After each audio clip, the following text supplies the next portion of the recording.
Test, test.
Hello, good afternoon, everyone. Welcome to FAU Owl Radio's coverage of Florida Atlantic baseball, where the red-hot 13-3 Owls take on the 6-7 Bucknell Bisons. The Owls survived and won yesterday's matchup 15-8, and although the score doesn't suggest so, it definitely got scary for the Owls. They were down 5-1 in the fifth, but from there the floodgates opened for FAU, where they took the lead and did not look back. FAU is looking for a two-game series sweep against the struggling Bisons, and we'll be back on FAU Owl Radio in beautiful Boca Raton for the lineups and first pitch.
We are back on FAU Owl Radio as the national anthem just got finished. Lineups for today are we going to go into now. Hitting first is Bucknell.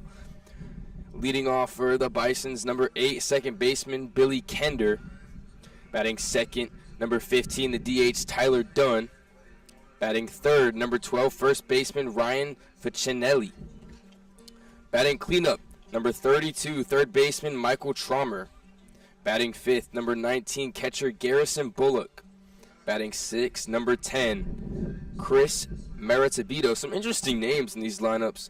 Batting seventh, number 4, right fielder Michael Caravallo, another one. Batting eighth, number 1, shortstop Matt Alexander. And batting ninth, number 11, center fielder Billy Flaherty. And pitching for the Bisons is number 20, A.J. Murray. Out on the field for FAU, pitching in his first appearance is Brian Boley. Dylan LaPointe is behind the plate. Did not play in yesterday's matchup. At first base, we have Jake Millen, the switch hitter.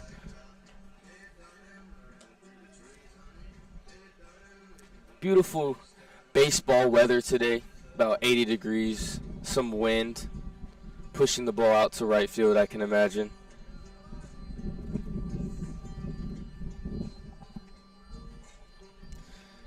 FAU starting the season strong at 13-3, looking for their 4th straight here, and a midweek 2-game series against Bucknell.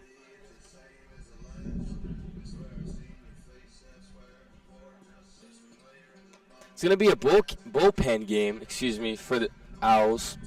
Can imagine about 6 to 7 arms, maybe even 8 or 9 in this game. That's the struggles with these midweek schedules, is you can't really put out your best guys, saving them for Friday, Saturday, Sunday. And in their weekend series, they play Bradley in a 3-game series, Friday, Saturday, Sunday. Warm-ups are done. Leadoff hitter for the Bisons, number 8, Billy Kender, is up to the plate.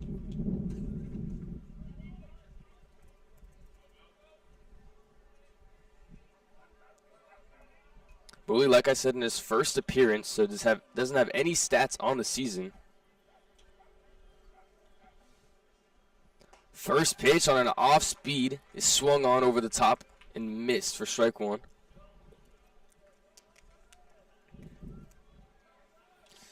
Kender, the leadoff hitter, batting .260 on the year. Bisons have struggled all year to get the bats going, but they scored 8 yesterday. Second pitch is a fastball fired in there for strike 2. Makes it an 0-2 count.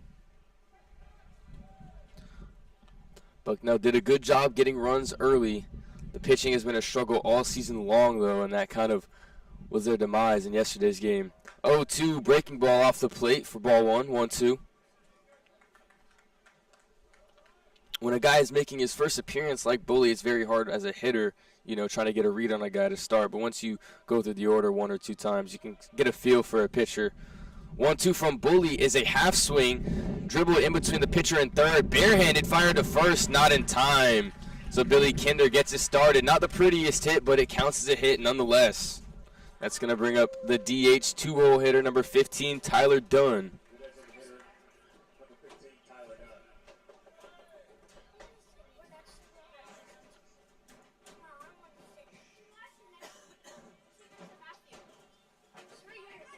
Tyler Dunn batting .250 on the season, the .423 on base.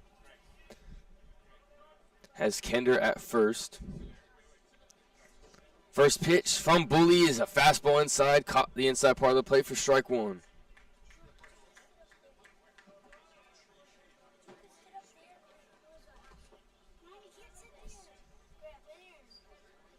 Bully the 0-1. Fired inside and low for ball 1, 1-1. So a 1-1 count after the Kender leadoff hit. Like I said, just found its way in no man's land in between the pitcher and third base. Romano did a decent job getting to it. Just couldn't get there in time. Kender has some speed.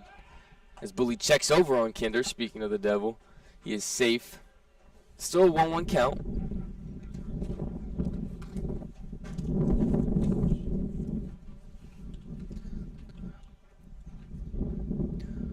Bully against Dunn, 1-1. Kick steals high and away for ball 2. Makes it a 2-1 count.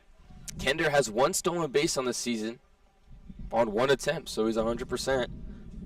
Leadoff hitters typically do have some speed. So I wonder if they send him here early, trying to get an early start like they did yesterday. Bully, the 2-1 to Dunn, is roped down the line, just foul. Dunn did a good job getting around on that inside off speed. Was just a little too out in front to keep it fair, and that makes it a 2-2 count. Bully here can, I wouldn't say go to any pitch, as he still is in a 2-2 count, so a pretty competitive at bat, Pretty competitive at bat so far. Try to put him away here with maybe an off-speed low, get him to chase. But you really don't want to work this count full if you're Bully, especially in your first appearance. Then you'll have runners on second and first with no outs. Ideally, roll a double play here on a low off-speed. See what he does here. Bully kick steals. Runner at first goes, and it's fouled down the right field line, so we'll do it again at 2-2. Kender got a good jump on that pitch. But it was a hit and run from the Bisons, and again, Dunn just couldn't keep it fair.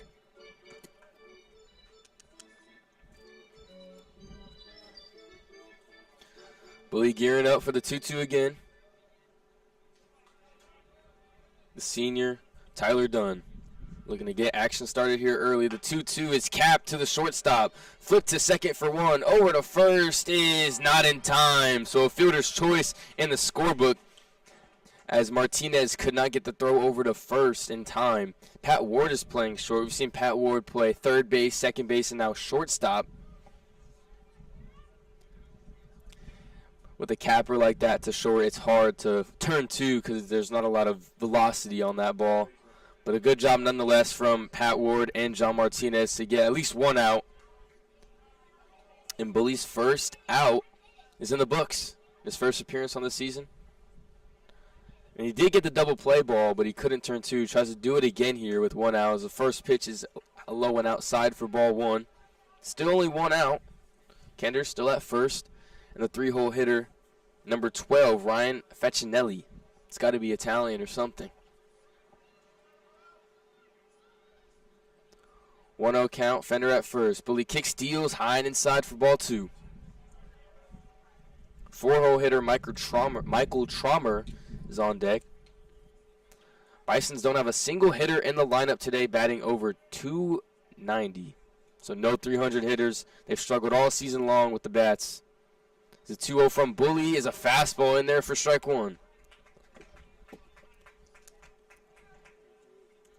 Bucknell and FAU have quite polar opposite seasons. I'm honestly, by the stats, not even sure how the Bucknell Bisons have 6 wins. 2-1 from Bully is hit in the air to center field towards the gap. Lipsy tracking it down, and he makes the play for out number 2. Kender goes back to first, and that brings up the 4-0 hitter playing third base, Michael Traumer, the lefty junior. Bison's doing a good job of spreading around the righty-lefty matchups. You know, we got Kender batting first. He's a righty. Dunn, he's a lefty. Facinelli's a switch. Traumer lefty, and they go righty, lefty, righty, righty, righty, righty. From there, don't really have the depth to go righty, lefty. First pitch from Bully to Traumer is low and inside for ball 1. Ideally, you do want to have a lineup that goes righty, lefty, just in case, you know, they bring someone out of the pen. And even better is if, you know, those righties and lefties have reverse splits against the other pitching hand, as one is fouled down the third base line. Hopefully it doesn't hit my car parked over there.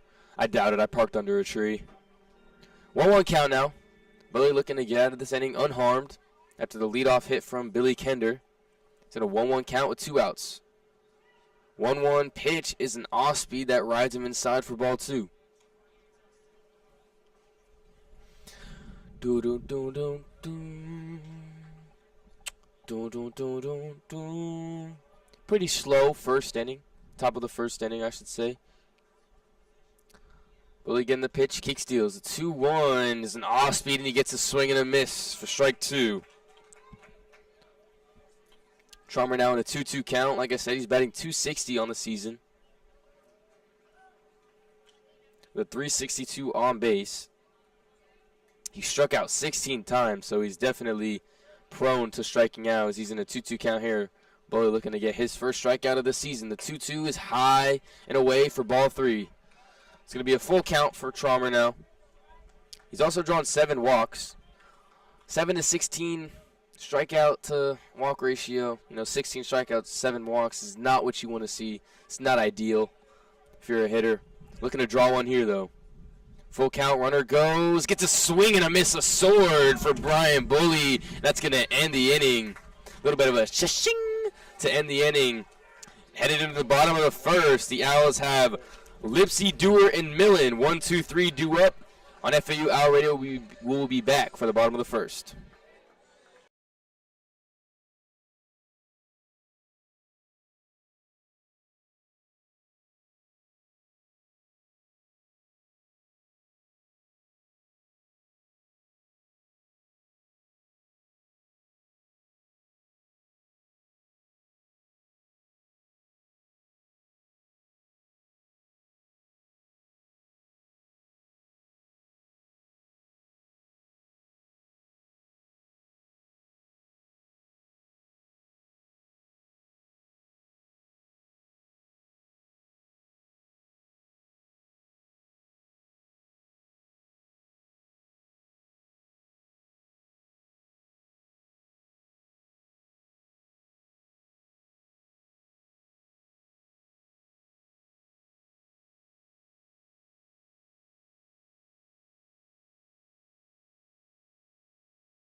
Welcome, everybody, back to FAU Owl Radio for the bottom of the first. FAU versus Bucknell baseball. Leading off for the Owls, he's not up to the plate yet. We still got a minute and a half to go, but just want to go through the lineups for each team again. Leading off for the Owls, number 24, center fielder Marshall Lipsy. Batting second, number 15, Jake Dewar, playing right field. Batting third, number 22, first baseman Jake Millen. Batting fourth in cleanup, number 2, the DH Aiden Garcia. Batting fifth, number 6, catching today, Dylan LaPointe. Batting sixth, number 9, third baseman Nick Romano. Batting 7, number 11, playing shortstop, Patrick Ward. Batting 8th, number 10, left fielder John Schroeder, the newly switch-hitting left fielder. Batting 9th, and least but not least, number 21, the second baseman John Martinez. For Bucknell, in the field, pitching I should say first, is number 20, A.J. Murray. Has struggled all season long, has a 59.5 ERA. That's only in 1 1/3 innings pitch, which is whether you like to say in a good or bad way, it's definitely impressive, and it's definitely in the bad way. Nonetheless, he's definitely struggled all season long. I mean, allowing 11 runs in less than 3 innings pitch is quite an accomplishment. 9 hits, 4 walks, only 1 strikeout. He's given up 3 home runs and 2 doubles. So half of the hits he's given up have been extra base hits. And he has not gotten a leadoff hitter out in those 1 2/3 innings, as the first pitch is outside and away. Outside and away are the same thing. Away for ball 1 against Lipsy. The transfer from Blinn College went 2 for 3 yesterday with 3 walks, 3 RBIs. As he squares up, second pitch is outside for ball 2. He's been hit by a pitch 9 times. He's walked 14 times in total after a 3-walk game yesterday. He's been hot all season long, supporting a .342 batting average. Squares up again on the 2-0, and it's high and away for ball 3. Murray's definitely struggled with location with 4 walks on the season so far. And Lipsy is first in the AAC in on-base percentage, so this is just what he does. He works the counts, he gets on base, and he scores runs for his team as he's in a 3-0 count. 3-0 is high and away again for ball 4, so a 4-pitch walk to lead off the game for the Owls. That's going to bring up the 2-0 hitter, the red-hot Jake Dewar, and I cannot have enough good words to say about this man right here. Transferred from TCU, and they lost a good one. He's 8th in the NCAA in batting average and 4th in hits in the nation. He has a 493 batting average, which is first in the conference. He's second in hits in the conference and fourth in on base in the conference. So, like I said, there's not much I can say about this man. As he went 1 for 3 yesterday with 3 walks and 1 run. Looking to get the action started early for the Owls. Lipsy on first. He likes to steal bases, so I can imagine him going here. Kick steals, and it's inside to Dewar for ball 1. Murray, 5 pitches, 5 balls. You could almost say ball 6, ball 6, ball 6. I doubt we'll hear that chant. But nonetheless, 5 straight balls to start the game for Murray's. I mean, just kind of storybook of how the season's gone for him. And the Bucknell Bison's pitching staff as a whole, as the second pitch catches the outside part of the zone for strike 1. So there you go. Murray finding the zone. Like I was saying, pitching-wise, Bucknell has struggled all season long with a 7.81 ERA, a 1.97 WHIP. They've allowed 92 earned runs and 117 runs, 131 hits. Hasn't been good for that pitching staff, as the 1-1 to Dewar is low and inside for ball 2. So a struggling pitching staff versus a red-hot lineup, that mixes for about 20 runs. That's what I'm guessing. I think it's going to be a 20-3 ball game tonight. FAU walks away with the win. That's my prediction. Murray gets the pitch, 2-1. Kick steals to Dewar, outside and away. I keep saying outside and away. Away and outside are the same thing. 3-1 count. Outside and away. That's like saying down and low. Or, what's another way? High and up top. Inside and in. Like, 3-1 to Dewar. Down and hits the plate for ball 4. That is 2 walks to start the game for A.J. Murray. And, I mean, I can't say I've expected anything less / more from A.J. Murray. He struggled all season long, now has 6 walks on the year. As the pitching coach for Bucknell is coming out. And I can imagine he's like, yo, please just find the zone. I mean, at least make them earn it. That's usually what, coaches tell their guys on the mound when they're walking a bunch of guys, is at least make them earn it. Pitch to contact. Don't give him free bases. That's the last thing you want.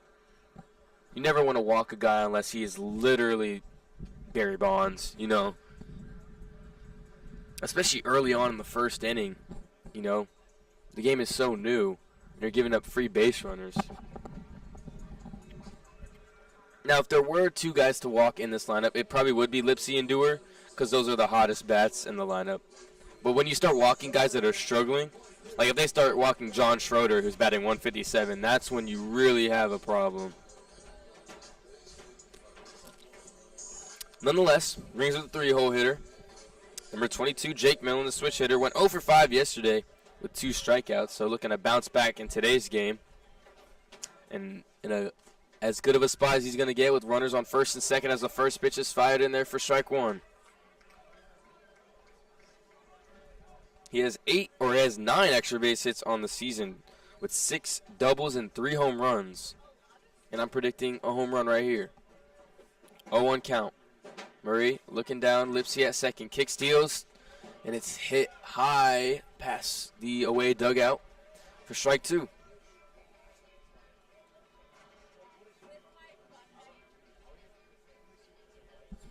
Murray looking to get the first out of the inning. Runners on first and second, Lipsy at second, Dewar at first. Romano looking to break his 0 for 5 streak that he started yesterday. And Murray commits a balk. Seen a couple of those so far for the Owls. So that's going to advance the runners to second and third.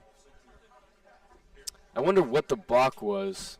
Murray does look back and forth from second to the plate a lot, but I don't think that warrants a balk. And the coach for Bucknell is wondering the same thing. Maybe he tapped his foot. Maybe he lifted his foot off the mound. I mean, don't really know. Anyways, 2 runners in scoring position. Dewar at second, Lipsy at third. Romano in an 0-2 count, but looking to deal some damage here early in the bottom of the first. Murray looking to get out of it. 0-2 is an off speed off the plate for ball 1. 1-2 count. Garcia waiting on deck. And what better spot to be in to start the game if you're Garcia? If Romano or Millen can somehow draw a walk, you'll be bases loaded with no outs to start the game. 1-2, high and away for ball 2. So we're 2 pitches away from Garcia getting just that. Owls have not recorded a hit yet they have 2 runners in scoring position. Don't see that often. Murray, the 2-2, gets the pitch. Kicks, deals. It's flared to the second baseman. Going to be a can of corn for out number 1. So that's going to bring up Aiden Garcia, the transfer from Gordon West College. Hitting .333 on the year with 11 hits, 15 RBIs, 9 strikeouts to 15 walks. He has 3 extra base hits, including 2 home runs and 2 doubles. Went 1 for 2 yesterday with an RBI and 4 walks. An A+ walk-up song, Sweet Escape by Gwen Stefani. Talked about it all season long. And that's exactly why he's going to hit a home run right here. First pitch, Murray to Garcia, rides him inside for ball 1.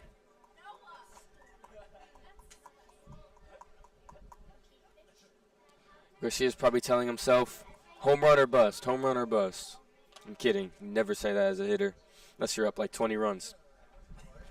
0-1 to Garcia. Outside catches the outside part of the plate for strike 1. 1 ball, 1 strike, 1 out. In the bottom of the first. For the Owls, you really need to get runs early here. Make it a lot less stressful for your pitcher, Bully, as the 1-1 is outside and away. Outside and away. I keep saying it. Oh my God. Outside and away. It's the same thing. Away, outside, it's literally the same thing.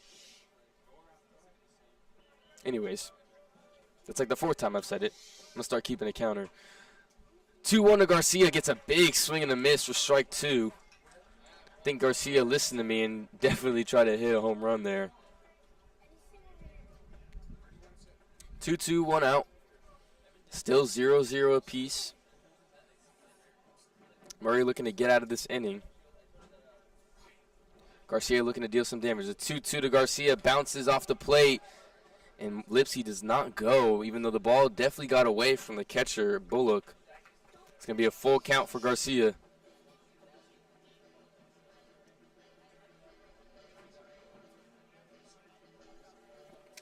Dylan LaPointe on deck, did not play yesterday. Could potentially have a bases loaded opportunity in the bottom of the first. But I already said that, and we saw what happened when I said that, so I'll just shut my mouth next time. Full count to Garcia. Payoff pitch hits him in the back, right on the number. I guess I didn't jinx it. The point's going to come up with the bases loaded, 1 out. I will say, as a hitter, if you were to get hit in one spot, if I were to rank them, depending on what gear you have, so if you have an elbow guard, obviously that's number 1. But a non-guarded spot, it's got to be the back. It's got the most meat. Maybe the foot, but you can also have an ankle guard, so that doesn't really count. Some chirps from the Bucknell fans. I can't imagine what they're chirping about when the bases are loaded with 1 out in the bottom of the first. But, you know, people are going to chirp. Bases loaded for Dylan LaPointe. Murray, first pitch is high and away for ball 1.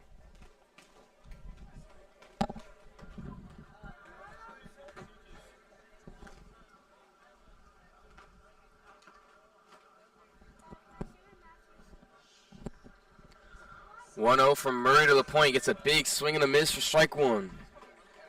Murray, I mean, honestly doing a pretty good job. After those 2 walks, besides a hit by pitch, I mean, he's looked solid. He's looked solid. That's what I want to say. 1-1 is smoked by LaPointe. Deep to right field. At the wall. It's gone! A first inning grand slam for Dylan LaPointe. And that puts 4 on the board for FAU. I guess you can say I called it. You can say I called it. A grand slam for Dylan LaPointe. His first career grand slam. Brings home Lipsy, Dewart, Garcia, and himself. And the Owls are up 4-0 in the bottom of the first. A great swing there from the point, staying in his frame and hitting that one right where it was pitched. That's what they tell you to do on those outside pitches. Just hit it to where it's pitched, and he did just that. Then Oppo Taco. It's going to bring up Nick Romano, the third baseman. Doesn't get any easier if you're A.J. Murray. First pitch to him, almost hits him for ball one. Romano hitting .232 on the season in 56 at-bats, has 13 hits and 12 RBIs. 1-0 to Romano, finds the inside part of the plate for strike one. He struck out 13 times. He's walked 11 times.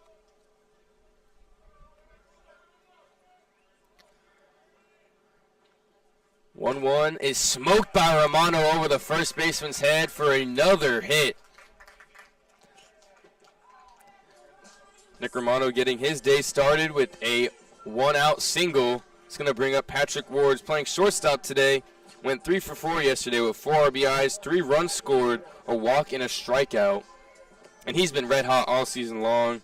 Has a .368 average, a .1021 OPS, only 4 walks and 8 strikeouts.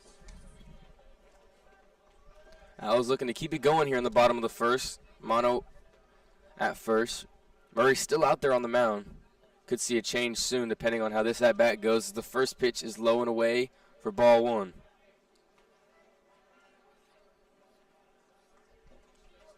I mean, if you're A.J. Murray, you gotta pitch to contact. I know you just gave up a grand slam, but you gotta keep doing that. You can't give up free passes. That's part of the reason why you gave up the grand slam. 1-0 is low and away for ball two. When you get down in counts, pitchers can really just zone in on a single pitch, a single part of the zone, and it makes it a lot easier for them. As a shortstop for Bucknell, Matt Alexander comes out, talks to his young pitcher, A.J. Murray. Murray, only a sophomore. Matt Alexander, I believe, he's a senior, so definitely a veteran and probably the captain playing shortstop for the Bisons. If you're Murray, you just got to locate a off-speed low and try to generate a double play ball. Just get out of this inning with no further damage dealt. 2-0, he checks on the runner. Romano at first, he's in time. Hitters count for Ward, probably just looking for one pitch, and if he sees it, he's going to take a big swing. Probably a fastball. If he gets fastball, you're going to see a big swing. Does get a fastball, but it's off the plate for ball three, so auto take here, unless somehow Coach McCormick gives him the green light, which is definitely not in McCormick's book at all. Very old-fashioned guy. Squares up to bunt just to get in Murray's head, and he draws the walk for ball four, thrown in the dirt. And that's going to bring up number 10, John Schroeder. Has been struggling all season long, but ever since he became a switch hitter, he's definitely played a lot better. Hit a home run from the left side of the plate earlier this season. I believe it was against FIU he hit a home run, and he was robbed in the previous game, so he got his get back against the Panthers. But a good spot here to break out of his slump. Runners on first and second. Murray kick steals, low and in, finds the part of the plate for strike one. Good fastball there from Murray. Got to see more of that. Commanding the fastball is where it starts for pitchers because you can work off of that, you know. Low and in fastball, you can go a low changeup out of the same tunnel, and it'll have the same effect as he does go to a low changeup off the plate for ball one. Owls up 4-0 early. Only have 2 hits, but those 2 walks from Lipsy and Dewar definitely help them get those extra base runners. Still only 1 out in the bottom of the first. Ward at first, Romano at second. 1-1 to Schroeder is a chopper foul for strike 2. There's a butterfly flying around. I can't tell if it's past the netting. So maybe a good luck charm for Schroeder. Actually, I think the butterfly's trying to get past the netting. And the wind is definitely not helping. Poor butterfly. Oh, he got over. Butterfly got over. 1-2 to Schroeder. Murray kick steals. Big swing from Schroeder. If it's fair, it's gone. Does it? Oh, it goes foul. Just hooks foul. Some big power there from Schroeder. Really a big surprise, at least to me. He just became a switch hitter, and he's already generated so much power from that side of the plate. I think the wind definitely was his enemy there as it pushed it foul. Good two-strike swing nonetheless. Keeps the count going. 1-2. 1 out. Runners on first and second. Owls up 4. Murray kick steals high and outside for ball 2. Schroeder looking to work this count. Has 10 walks in the season. 13 strikeouts. Definitely a disciplined hitter. I can tell you firsthand, some of his at-bats, he's just gotten unlucky, and that's what happens in slumps. It feels like nothing can go your way sometimes. You just got to power through them.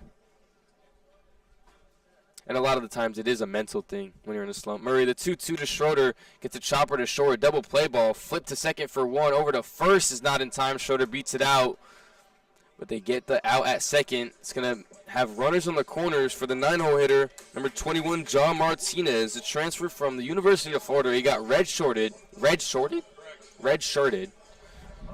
He doesn't have red shorts. He's got a red shirt, though, and it was from Florida. And I'm pretty sure Florida misses him, too. Seen a lot of transfers make a big impact for the Owls. Obviously, Lipsy and Dewar and Garcia as well, all transfers. 2 of them from JUCOs. But John Martinez, a transfer from a big school like Dewar from TCU, University of Florida, let him go. Probably not the best idea as the first pitch is fired in there for strike 1. He's hitting .291 on the year, has 16 hits and 55 at-bats, and has 5 extra base hits, including 4 doubles and a home run. Murray, the 0-1 to Martinez, is low and outside. Good catch there from the catcher Bullock. It's going to make it a 1-1 count. 2 outs. Owls still up 4. Have generated 5 base runners. My calculations look correct. Yeah, 5 base runners on 2 hits.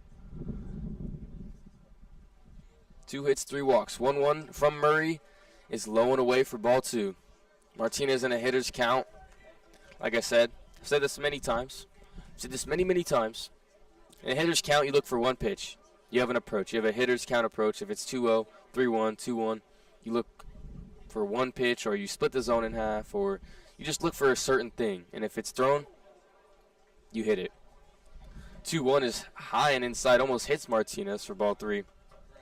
Me personally, if I was a hitter, I think I would cut the zone in half and only look for either the high part of the zone or the low part of the zone. And if it's not pitched there, I don't swing. That'd be my approach. 3-1 to Martinez. Ooh, it catches the plate outside. Not sure about that. Martinez definitely not sure about that. So he was already walking the first. Umps usually don't like that. Umps don't like when you walk away from them on a called strike. So usually you want to apologize. No apology from Martinez. He's ruthless. He's ruthless. Payoff pitch to Martinez. He gets jammed, but it floats foul out of play towards the family section. Ooh, almost a one-handed grab from a feller over there. So we're going to stay put at 3-2. Murray looking to get out of this inning with no further damage done as he's already allowed 4.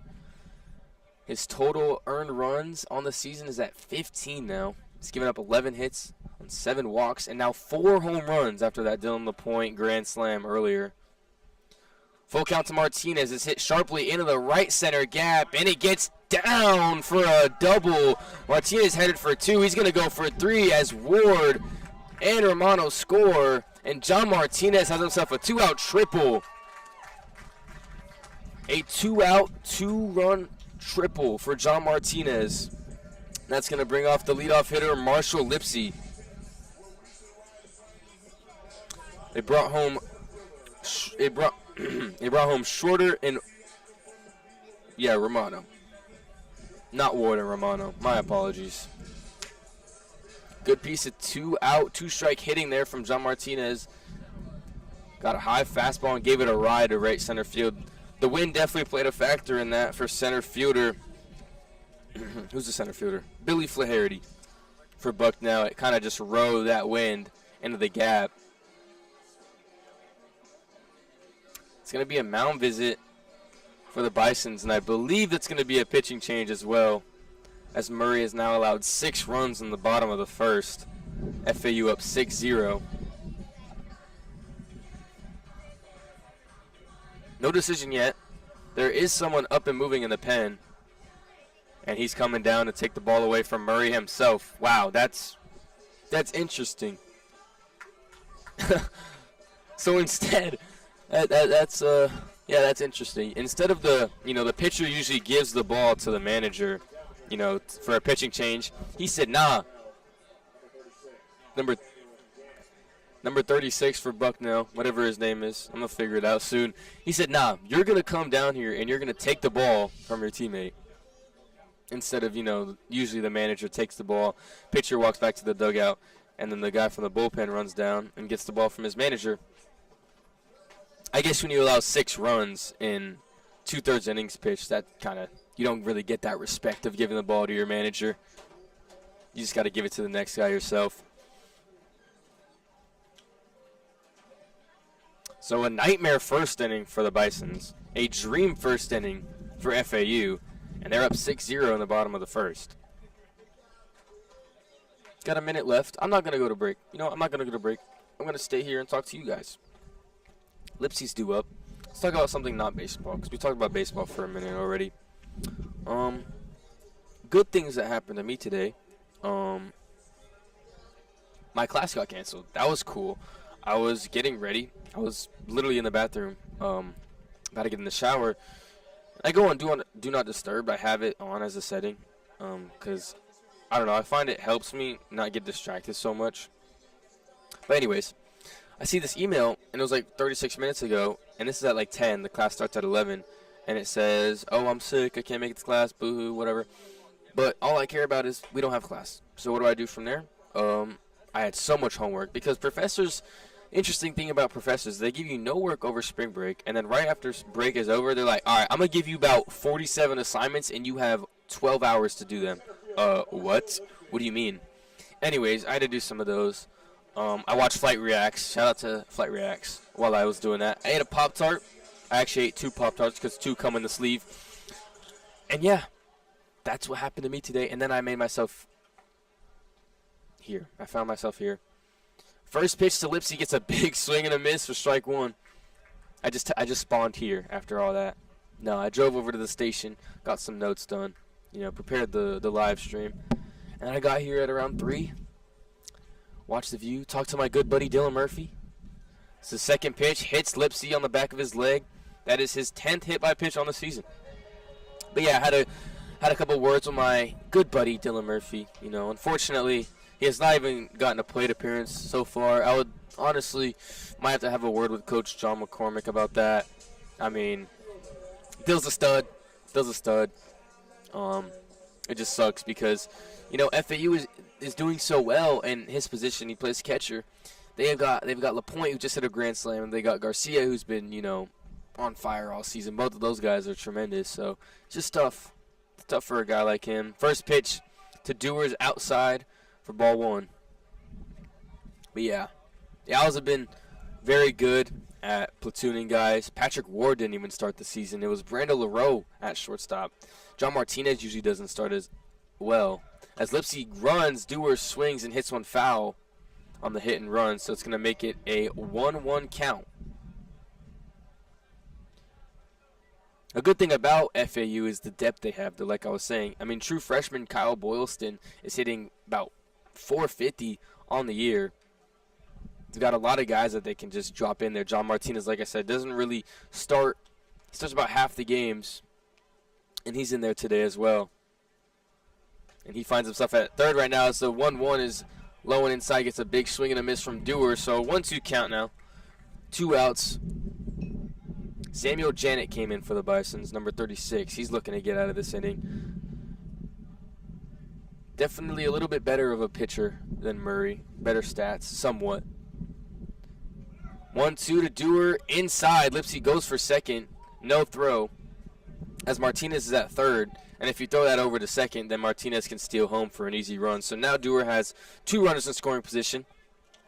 Lipsy and Martinez, second and third, 2 outs. Already a 6-run inning for the Owls, up 6. Dewar looking to tack on some more here in the bottom of the first. 3-2-2 is a chopper back to the pitcher. Isn't fielded cleanly, then picks it up, lofts it over to first for out number 3. So after a nightmare first inning for the Bisons, they finally get out of it, but not unscathed. Actually, they were quite scathed, allowing 6 runs on 3 hits. And FAU is going to head into the top of the second with a 6-run lead. We'll be back for that on FAU Hour Radio.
We are back on FAU Hour Radio. We're back on FAU Hour Radio. New pitcher for the Owls is Riley Whitmer, my apologies, has an 8.31 ERA on the season with a 2.31 whip. Has allowed 4 earned runs on 8 hits on 4 1/3 innings pitched. Only has 3 strikeouts and has allowed 2 walks. So, like I said, it's a bullpen game for the Owls. Midweek games usually are, as Brian Bully made his first appearance on the season, and now Riley Whitmer is in the game. I can imagine Coach McCormick wants to stretch 1 or 2 of his guys out of the pen 2 innings.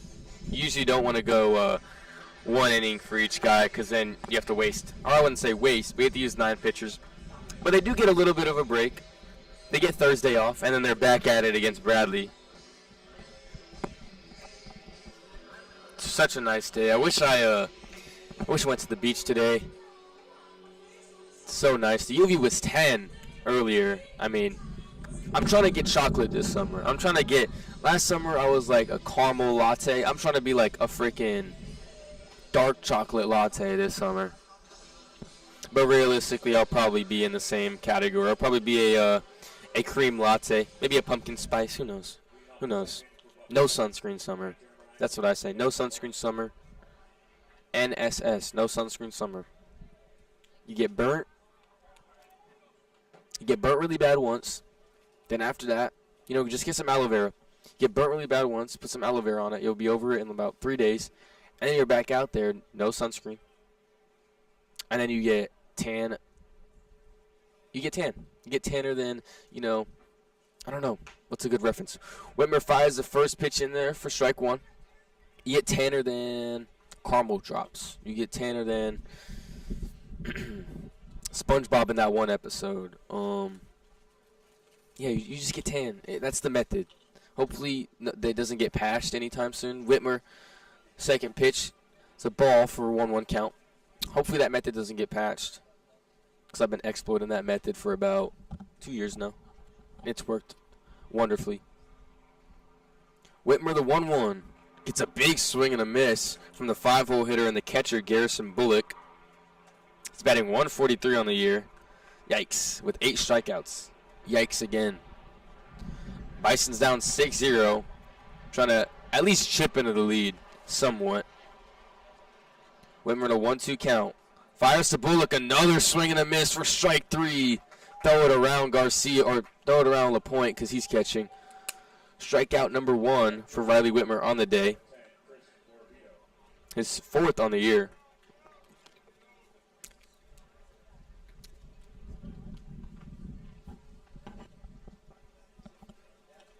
Owls up 6. It's going to bring up the 6-hole hitter, Morabito. Left-handed sophomore batting .220 on the year. A lot of these Bison's hitters are not doing very well. First pitch from Whitmer is a strike. 0-1. Oof. A little bit windy. Nice breeze. My papers have been very well behaved. They haven't flown away yet. I do have them pinned down. Pause. I do have them pinned down, though. So, you know, I'm a freak like that. 0-1 from Whitmer is hit sky-high foul over the Bison's dugout. Okay, it doesn't make it out of the stadium completely, so no chance of it hitting my car. For some reason, my stat broadcast screen keeps going to half screen. And it's like, bro, I swear on my lifington, I swear on my bro's life that I'm not hitting multi-screen. And right when I say my papers are well behaved, they're starting to flop around. 0-2 from Whitmer is smoked to center field on a line. Lipsy gets under it, though, for out number 2. Wow. Dude. Am I tweaking? Wait, what is that? What is that sound? They just played the do-do-do-do-do-do-do. That sound. What is that? Is that Wendy's? Taco Bell? What is that, bro? They played that sound, which was pretty dope, but I forgot what company that is. I'm a really bad whistler. Well, anyways, my paper flies away. First pitch from Whitmer is hit hard and fouled back towards us from strike 1. So my papers just, they heard what I said. They said, oh, for real? Anyways, Chris Morabito is up. I'm trolling. Chris Morabito is not up. He was just up. Michael Chirivalo is up. Chopper over to second for Martinez. Feed it cleanly over to first for out number 3. Good stretch there from Romano, making sure his hamstrings aren't too tight. That's going to end the top of the first. A clean top of the first, I should say, as well for Riley Whitmer. We're headed to the bottom of the second. Owls up 6-0. We'll be back for that on FAU Owl Radio. Good fellows.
Welcome back to FAU Owl Radio. For the bottom of the second, leading off for the Owls is Jake Millen. I have a fan here. How many signatures do you have on your hat? Matthew, right? Matthew, how many signatures do you have on your hat? Have you counted yet? Is it all the players currently playing? I think it's baseball and basketball. Oh, it's baseball and basketball. That's cool. First pitch to Millen is low for ball 1.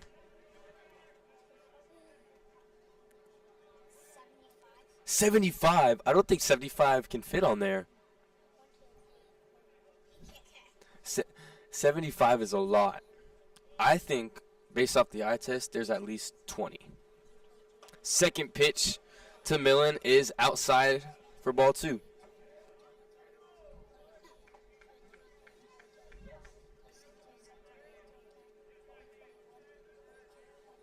I think you're counting the same ones. 46? Okay, I believe you. 2-0 is fouled back. Yeah, I don't think 75 is realistic. For strike one. 2-1 count. Sometimes it looks like there's so many. I just get like something more. Yeah. Guess when I was born. Do you want me to guess when you were born? After this pitch. Wait, he's like. 2-1 is hit sky high back here. I'm going to catch it. I'm going to catch it. I'm not going to catch it. It's this. Ooh. Ooh. 2-2 count now to Millen. I'm going to guess. You can hear me? Okay, I'm going to guess. Are you really 8 or is he trolling? You're 8? So if my math stands corrected, then you were born in 2017. My name is Brayden. Welcome everyone. What is your name? Brayden. 2-2 to Millen is smoked to left field, but it is caught easily. Okay, so we got Gregory, we got Matthew, we got Ryan, Justin. Okay. No, just by 5 months. He's older than me by 5 months. Okay, so you're also 8. He's 6, I'm 5. So you're the youngest. Okay, cool. Are you guys all brothers or cousins? Yeah, we're not divorced. Okay, let me guess. You two are brothers.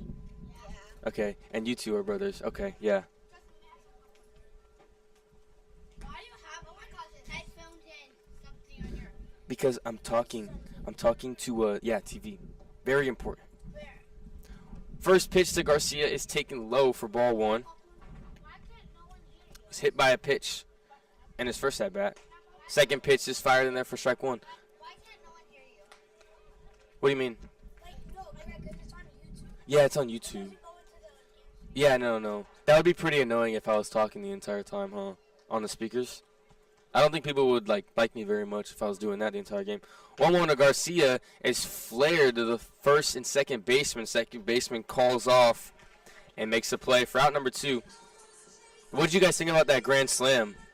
so cool. Like on a scale from awesome to super awesome, how awesome was it? Super awesome? Yeah, I would agree. Look it up. It's like you're really good at it. And that grand slam was the first hit of the game. Yeah, I know. So cool. I know that was so. That never happened ever. That's so spectacular. I never saw that ever. Yeah. Dylan LaPointe is up to the plate now. Hit the grand slam. He hit the grand slam. 8, 6, 5. Oh, 0-1 is fouled off by LaPointe.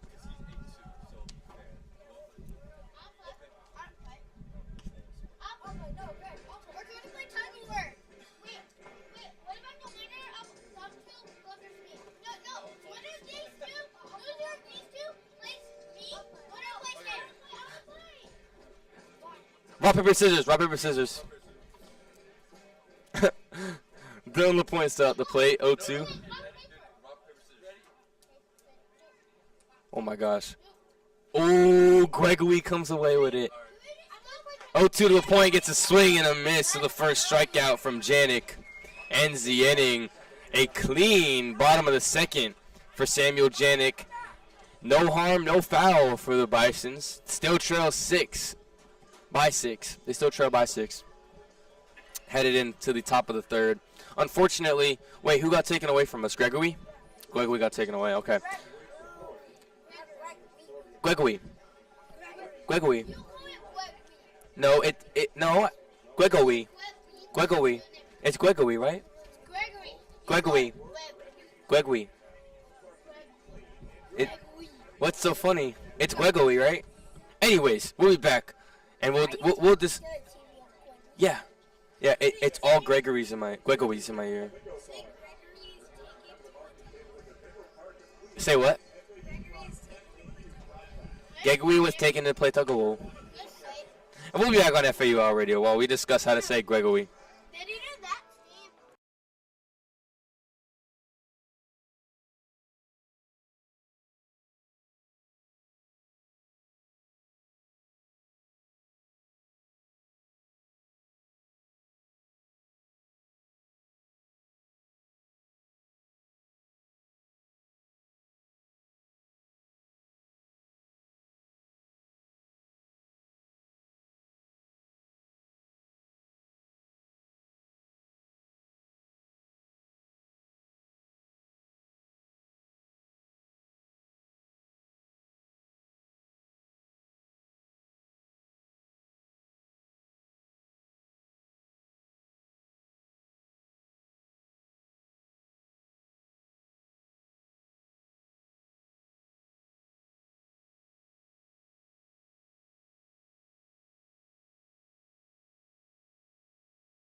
We are back on FAU Hour Radio. Riley Whitmer still out there to pitch. Leading off the inning for the Bisons is number 1, Matt Alexander. His first time up in this game. It is. Whitmer's first pitch is low and in. Strike 1. Alexander appears to be switch hitting. Yeah, sure, why not? You can sit there. I'll let you sit there. Second pitch is low off the plate for ball 2. So apparently that first pitch was not a strike, you guys. Gosh. I don't know, right? That looked like it was a strike. Seriously, what the freak? And we're down the count 2-0.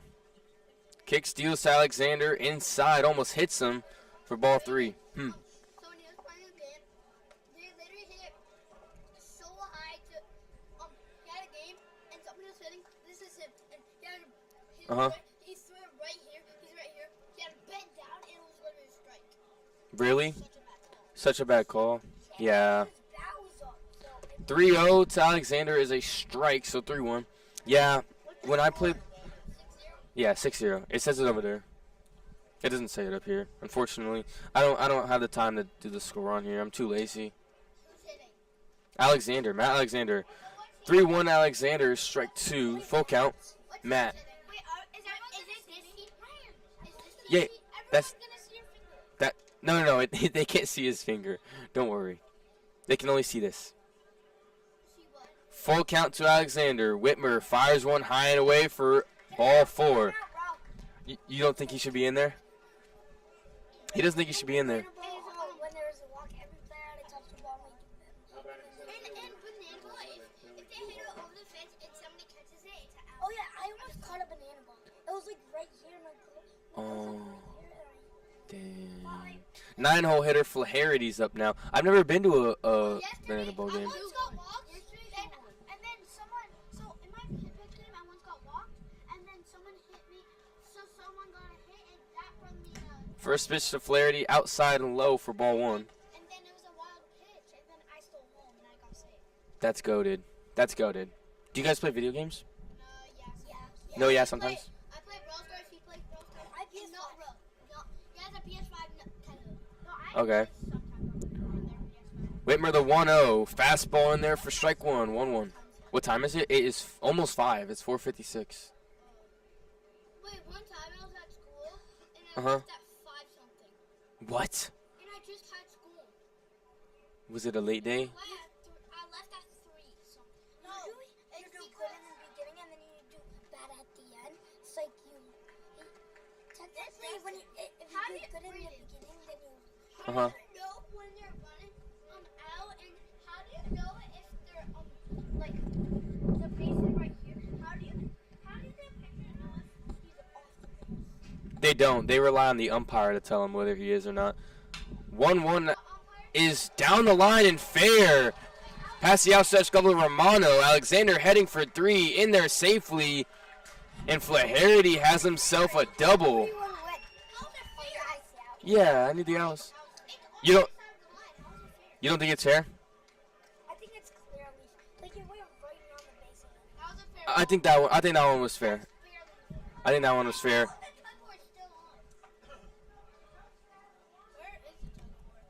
They're gonna do it probably after this inning, and they're gonna have him run out on the field. Wait, on the field? Yeah. Justin's so lucky. Yeah. Yeah, he didn't want to do it. He got scared. Whitmer in trouble here. 2 runners in scoring position. Flaherty at second. Alexander at third. Kender comes up the leadoff hitter. And Whitmer fires a ball on the first pitch. 1-0. Brayden, is that like circle right there? The cage? Yeah. But it's not the cage. It goes on the field. Exactly. 1-0 from Whitmer is fired in there for strike 1. 1-1. Huh? Yeah, there's wheels, and they push it, and they have it, usually during, like, batting practice, they put it over home plate. So, like, you know, balls don't fly back into the stands and stuff. This is a practice stadium? No. But they practice out here, too. Wait, how 1-1 from Whitmer is a strike 2. And then Justin's gonna come in this field. I think so, yeah. What is that? This is the box where like all like the announcer, you know, the announcer that talks like and Isn't there when and the camera. when you go to a football game and there's like offense, something? 1-2 from Whitmer to Kender. Chopper over towards the middle of the plate. Martinez fields it, fires over to first, not in time. Kender gets another single and scores 1. Brayden, are they gonna hear us? Yeah, One time. probably. Oh, hello. One time, one time I came here and I was on the field and I was walking. Wow. Him and somebody else, but not with. What do you have headphones? So I can talk to them. What do you have headphones? I know, but like this is also like part of the headphones and it's the mic. Also, it helps me hear because I can hear myself. When we're dealing with runners on the corners, and Riley Dunn is up to the plate now. Do you know Livy Dunn? Yeah, I did know that. Never been to a banana. No, I said that. I haven't. When you do good, have you ever been to a baseball game? Yeah, I'm at one right now. This is your first game. No. Dunn hits one sharply, foul, the left field line. Where was your Baseball? Oh, Dodgers Stadium. Yeah. Did they win ever a baseball game? Yeah. Did they win? Probably because we're the best. What was your second? Probably also Dodger Stadium. Every baseball game besides the Marlins, I've been at Dodger Stadium. Whitmer, the 0-1 to Dunn. Off-speed fouled back for strike 2. Okay, what do you think? Been to the Marlins. One sec. What do you guys think happens here on this at-bat?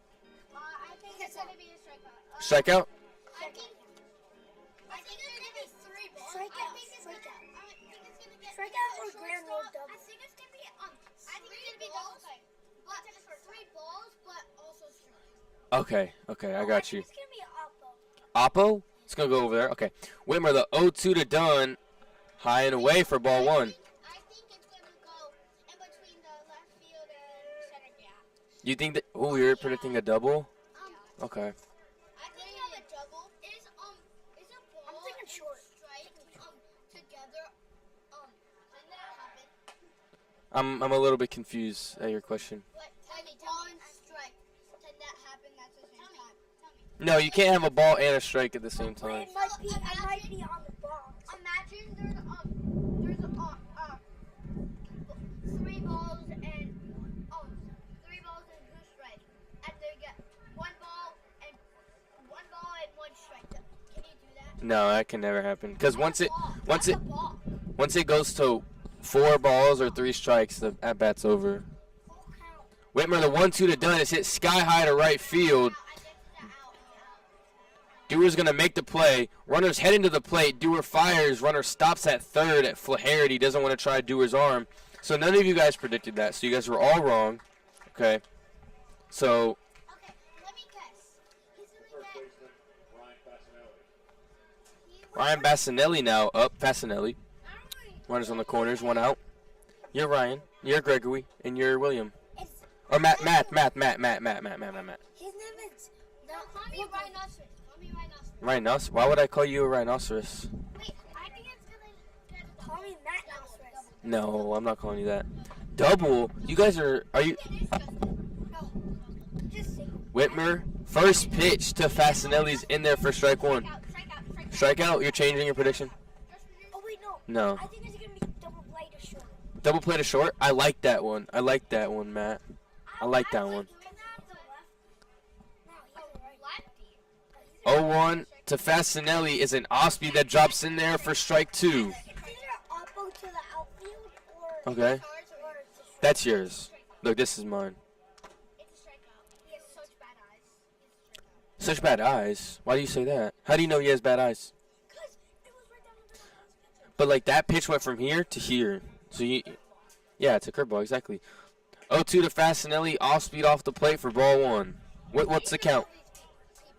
Oh, I have them up right here, and I also wrote them down. I'm talking to people on YouTube. You want to say hi? Why is this talking to computer? Say hi real quick. Hi. Okay. They could probably hear you anyways, but Whitmer, the 1-2 is hit foul, so we'll stay at 1-2 and do it again. Again. A 1-3.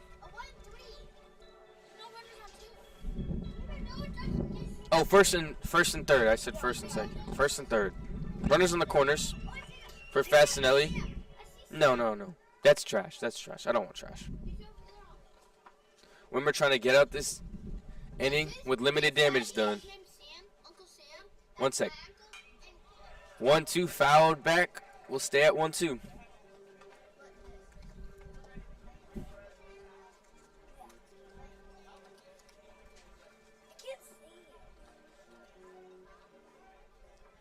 Who's 1-2 count. Whitmer to Fasinelli. 1 out. I think the Owls win. Whitmer, the 1-2 fouled back. Stay at 1-2. Yeah. See that old man wearing a Bucknell shirt? Next Black shirt. with the white hat. Do you see Yeah, I see. The beige, the beige hat with next to the my? I see. He used to be on the book now. On the Bucknell? On the Bucknell license. That's crazy. Where is Bucknell? Where's that? No, I'm saying like in like location, cause like FAU's Florida. Where's Bucknell at? Yeah, true, right? In New York, Whitmer, the 1-2 gets a strikeout on Fasinelli. New York, Pennsylvania. Okay, good information. Pennsylvania Bucknell license. Yeah, but I don't think Pennsylvania is part of their name. So do you think the FAU will win 2 in a row? They've won Yesterday. 3 in a row so far, I think. So they're going for 4. How much times did they win? They've won 13 times so far, and they only have 3 losses. Whitmer still doing it. Runners on the corners, 2 outs. Traumer up to the plate now. Gets a first pitch swing and a miss for strike 1. Did FAU last times have that actual? No, they didn't. They didn't lose to Texas. How much games did they win until the first game? I have no clue what that means. How much games did they win until the first game? Like how much games have they won? like last season. No, like the whole time they were on the FAU. I'm still very confused. Like when these people were not Like on all FAU. the seasons. The first game that they were ever on FAU, how much wins did they have? Like in total, I don't know. That's a lot of wins for like an entire school.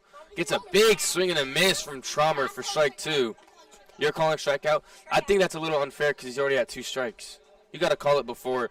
New rule. You have to call it. You got to call it before, and you can't change your answer. Okay. And also, no interrupting when I'm in the middle of mine. Okay. Whitmer, 0-2 to Traumer inside for ball 1. LaPointe thinking about back picking him at first. When he's talking in the mic, you be quiet. Yeah, that's the rule. Can I say hi one more time? Can I say hi? Yeah, just say hi right now. Hi. Hi. Okay, we got 2 highs. Wait. Hi. Who is on there? Okay, once the pitcher puts the ball in his glove, no more talking. Only me. Okay. Whitmer, the 1-2 to Traumer. Low for ball 2. So, is that a real YouTuber person? You want to see the YouTube? Okay, one sec. This is us right here. This is our YouTube channel. Right there. If you guys want to like and subscribe and hit that noti bell. I can't. What's Whitmer, the 2-2 to Traumer. Rope to the first baseman, Millen. Good glove there for out number 3. So heading into the bottom of the 3rd, it's going to be a 6-1 lead over the Bucknell Bisons. We'll have to see. Should I stay on the air and see if we're... Or should I go off? Should I go off? I'm going to go off. Unless we see Gregory. Or not Gregory. Yeah, Greg. Oh, yeah, Justin. You're Gregory. Where's Justin? Wait. Gregory, Matt. No. Ro- Rhinoceros. You're Ryan? His name is Ryan, but he likes it. Okay, Gregory, Matt, Rhinoceros. Oh, maybe they're not. I guess we'll have to go to break then on FAU Radio. We'll be back for the bottom of the 3rd.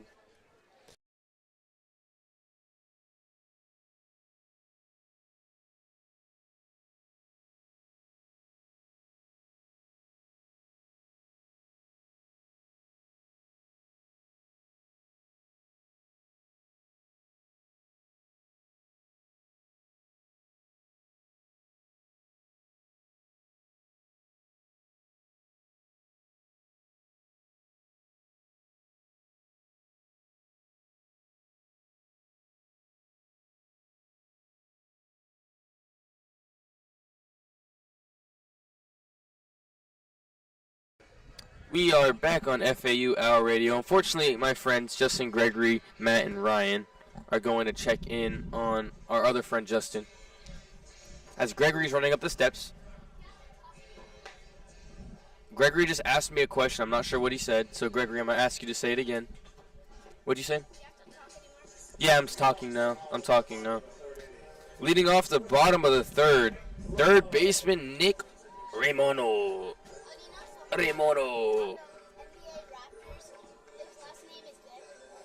Oh, yeah, Grady Dick. I did know that. I don't know. Maybe they're just going to kidnap him. Oh, okay. First pitch to Romano, outside and low for ball one. I don't think so. I was just joking. I hope not. Janik's still out there. 1-0 pitch is fired high and away for ball two. Now we can talk. Yeah, say hi. Yeah, they can hear you from here if you say loud enough.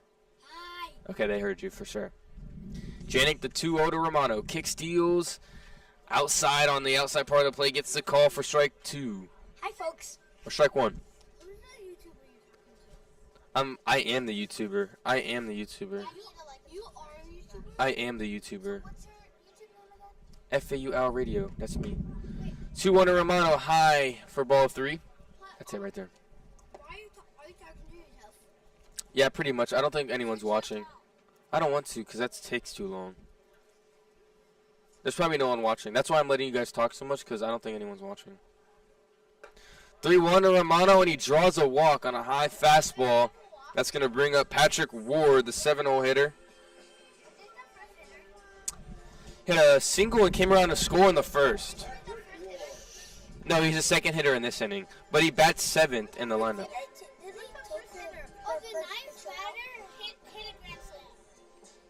No, he didn't. Did I take that first? The fifth batter hit the grand slam, Dylan LaPointe. He's fifth. See, look, 5 right here. He's 5. Wait, have you met? Pat Ward up. Janik still on the bump. Romano at first. Janik kick steals. Low and away for ball one to Ward. Have you ever met? Have I met anybody? I met. All the players? I've met a couple guys that are in the dugout. You say hi? I've met all the guys. Do you want me to go in there and say hi? I don't think I'd be allowed to. But I did talk to one earlier before the game. Janik, the 1-0 to Ward, isn't caught cleanly for ball two. Hit a grand slam. Dylan Murphy. You probably don't know him.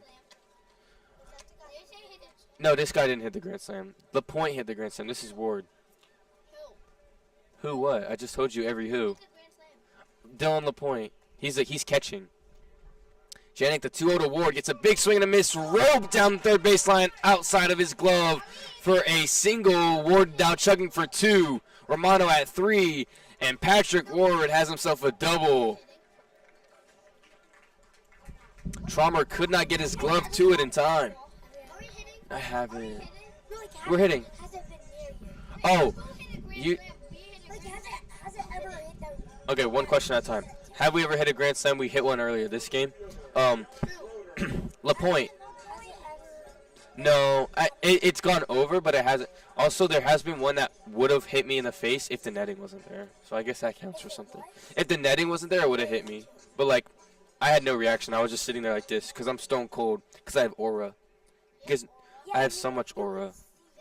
John Schroeder. We'll get to that. Janik now facing Schroeder. 2 runners in scoring position. Gets a big swing and a miss for the first pitch. Strike 1. Not anymore, no. Yeah, a couple, like 7 months ago, 6 months ago. I'm probably talking to myself. I don't think anyone's listening to the show.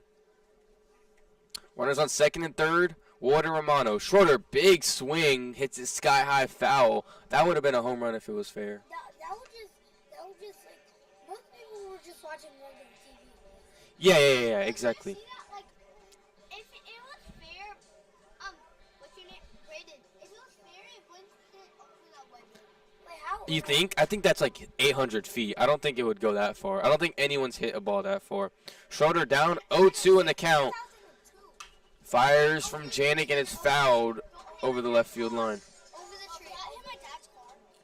Yeah, I hope it didn't hit my car. I Charter crap? That was from the people in there. They made that sound. Why? Why would they ever do that? I think they're trolling. They're trolling. Janik up in the count, 0-2.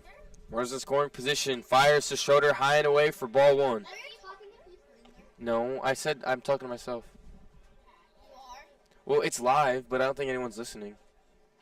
So, yeah, I'm not popular. Live YouTube. How much and you're on YouTube? You're on YouTube? Yeah. How much subscribers? Janik, the 1-2 to Schroeder, gets a ground ball to the second baseman. It's going to score Romano from third, and they get the out at first. Ward advances to third. How much YouTube? How many subscribers? How do I check you guys? What? 31. Yay. We have, Go to YouTube and see. He has 31 subscribers. stop laughing at me, okay? Stop laughing, that's not funny. I'm trying, you guys, I'm trying. Did they win against Alfred? It's going to be up John Martinez, who had a double in his, or a triple in his first plate appearance. Did not come around to score.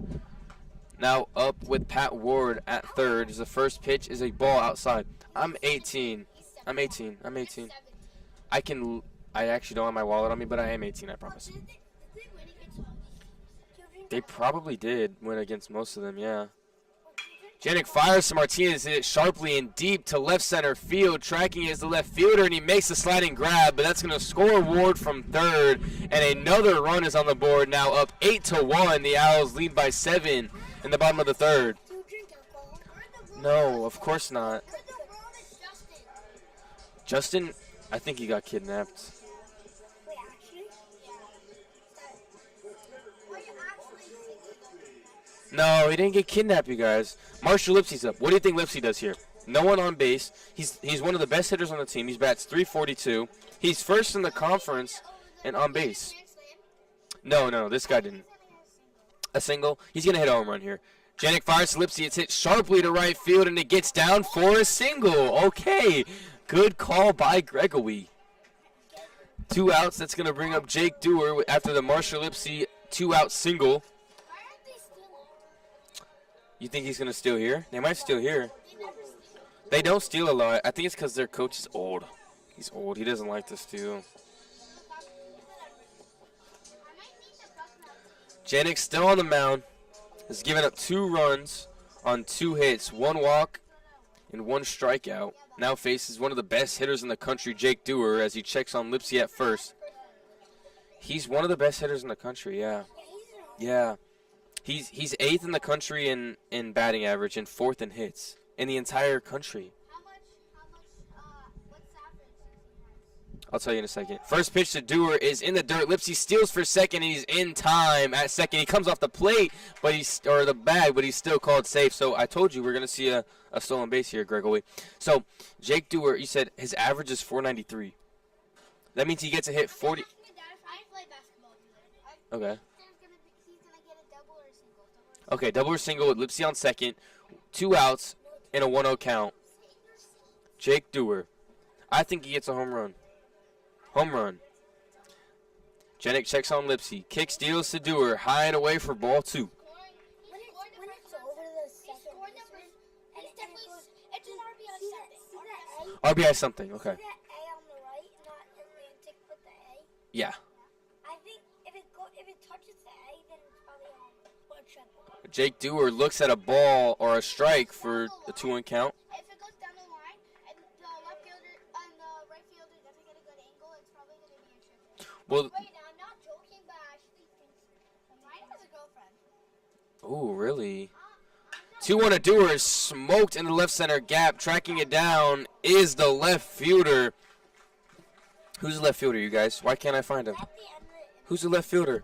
Who's the left fielder? Who's the left fielder? Who's the left fielder? Oh, Chris Martinez. Do you guys know who that is? Anyways, that ends the inning. After a 2-run bottom of the third, they're up 8-1. Oh my gosh, Justin! Oh my gosh, Justin is out there. I gotta stay on the air for this. Justin is about to play tug of war. What do you think that other kid's name is? Isaac? His name is Isaac. You know that for a fact? Yeah. Okay, Justin versus Isaac. Who do we? I got. I'm gonna be honest. I got Isaac winning. He looks way bigger. Isaac in the blue, Justin in the red. Let's go, Justin. Justin initially gets it. Oh, but Isaac is pulling him back. Can Justin stay intact? He's pulling back. Isaac still giving him the work. Justin trying to hold on. Isaac is really dominating him here. Justin hanging in there, though. He's pulling back now. Oh, Justin's getting some pull. He's pulling Isaac back now, but Isaac gets another big pull. Justin falls down. Oh, no. Justin trying his hardest. Trying to make a comeback. Is he going to do it, you guys? He's trying, but it looks like Isaac won. I think we pulled him back really far. Isaac, he's just bigger. He's bigger. You guys got to tell Justin to eat more. Drink some milk and eat his Wheaties. Wheaties. Like cereal? No, don't try to hit anyone. Dawson Ball to pitch now for FAU. He's going to face the 5-hole hitter, Garrison Bullock, who's catching for the Bisons. He's right there.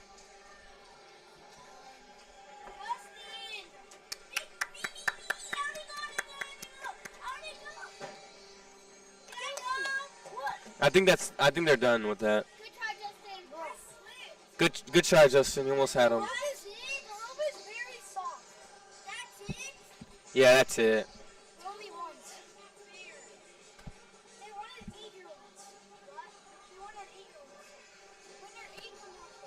Yeah, when you're 8, I guess you can do it, but not right now.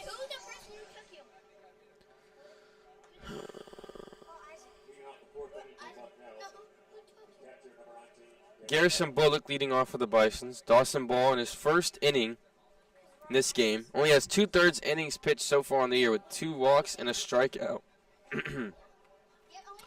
My voice is getting dry, you guys. First pitch to Bullock, catches the outside part of the plate for strike 1. A single? Okay, a single. I think he grounds out to John Martinez at second. That's my prediction. 0-1 to Bullock. Is an off-speed in there for strike number 2. Ground out to shortstop. Okay. Okay, got you.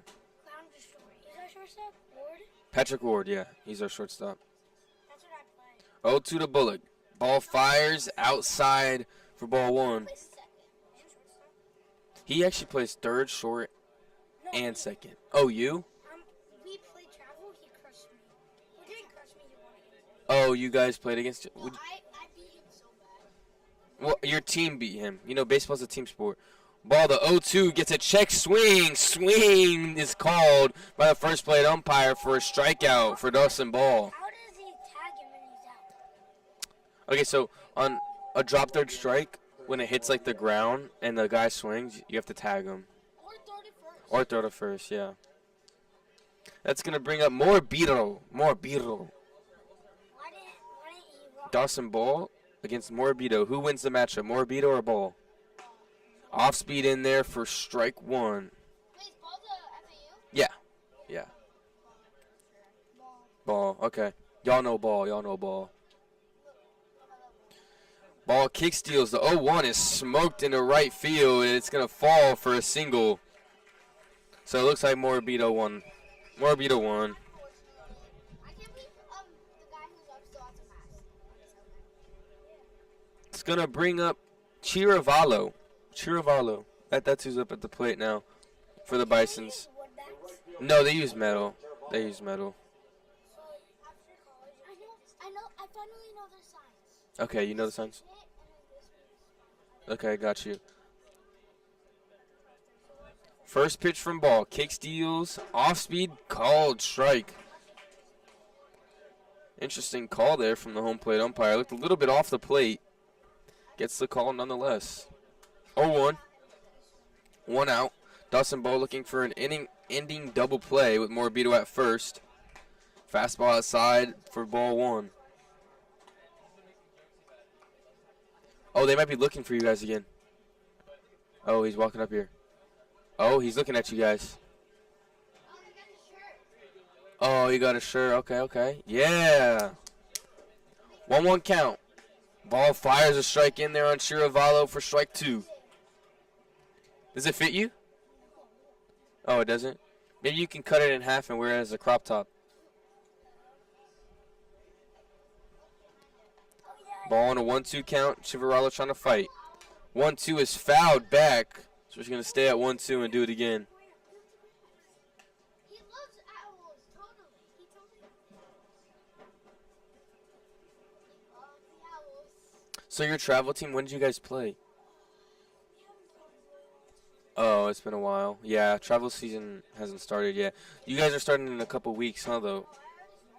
Oh, it already started? Greg, I told Grams to put it on over that 1-2 to Chivaralo. It's a chopper to Martinez at second. Flips it to Ward at short. Fires over there to first. Not in time. Chivaralo beats it out. That's the third time we've seen an almost double play for the Owls. They haven't been able to turn it yet. You saw that throw though from Ward. That was a good throw. Let's go Owls. Heck yeah. That's gonna bring up the 8-hole hitter Matt Alexander.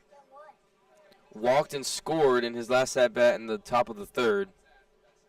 Responsible for the only run the Bisons have scored as the first pitch from Ball is high and away for ball one. Ball through a ball. You like that? Wait, where did the other kid go? Yeah, where did Ryan go? 1-0 is a ball in the dirt. 2-0. Oh, he probably went to the bathroom. Okay, guys. What should I have for dinner? Because I'm hungry. So I'm already focused on what to eat for dinner after this game. What should I eat? I can't. I'm allergic to sushi. Runner goes to second. LaPointe's throw is not in time as it was a strike. So 2-1 count. I can have shrimp. You like pasta? I like pasta. Get ramen with shrimp. No. How Pasta. am I supposed to make that? Am I supposed to make that? Just make pasta, long noodles with white sauce. What is white sauce? Like the, Mozzarella? No, like the Pesto? no, the white one. Like Alfredo sauce? Alfredo Okay. sauce. 2-1 from Ball is low and in for ball 3. Tomato sauce in with the shrimp. Mix it up. Okay. That sounds awesome and amazing, and that's actually one of my favorite foods, but I don't know how to make that. Oh, ramen. So, I have ramen, but that's not filling. I need something filling. no, you just have to make pasta and then put the shrimp inside, mix it up, and then you're good. Yeah, but you also got to cook shrimp and season it. Ball fires a ball for ball 4. I just want shrimp. Okay, go to Publix. Should I look up a YouTube video on how to make shrimp Alfredo? Okay. I will in a second. I will after the setting. So, Alexander walks. Runners on first and second for the 9-hole hitter, Billy Flaherty. Flaherty? Dawson Ball looking to get out of this inning unscathed. Bison's trying to tax him on the board as they are down 8-1. Like food, like that they sell, like a sub. Ball fires an off-speed in there for strike 1. I really like a chicken tender pub sub. Chicken tender pub sub's my go-to. My favorite is a sub with salami, turkey. 0-1 from Ball gets a swing and a miss. Runners go as it drops in the dirt. Garcia fires over to third, not in time to Romano. So the runners advance to second and third. 2 runners in scoring position for Flaherty. Like I said, trying to tax them on the board. They are down 7 in the top of the 4th. Ball to 0-2, gets a strikeout looking on Flaherty and ends the inning and gets out of it unscathed. So we're heading into the bottom of the 4th, right, Justin? Right, that's your name? So, Justin, we're heading into the bottom of the 4th. The Owls are up 8-1. They have 5 hits compared to the Bucknell Bison's 4. What are your predictions for this next inning before we go to break? I think the Owls will. Also, you're in Gregory's seat. Nope. Down like that. I told him that he's in your seat. So what are your guys' predictions? Before I go to break, what are your guys' predictions for this inning? I think the Bucknell's 2-1. Well, Bucknell just got off they just hit, so. I think FAU That's 2 runs. 3 runs. 3 runs, okay. 2 runs. No, 2 runs. 2 runs. One off of a triple with man on second. Do you think they're going to have an RBI triple? That's very specific, but I like it. Okay. And the second round will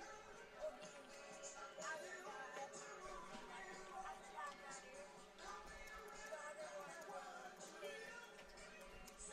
I'm looking up how to make shrimp Alfredo pasta. It says it takes 30 minutes to make. Nope. Mine takes 10 minutes. 1 minute? Okay, highly doubtful. I'll try it. I'll try it. I'll try it. I'll try to make it. I'll try my hardest. But I can't guarantee you I'll be able to. Because I'm allergic to sesame and soy.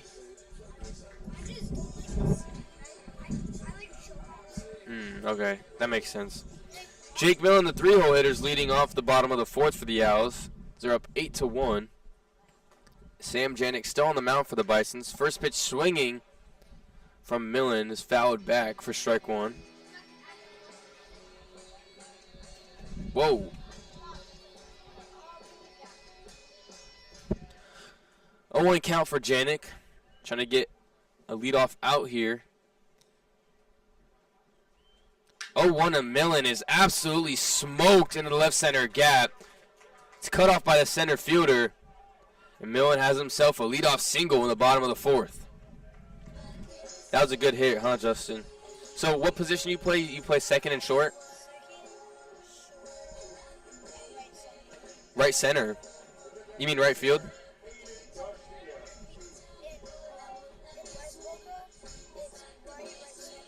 Oh, got you.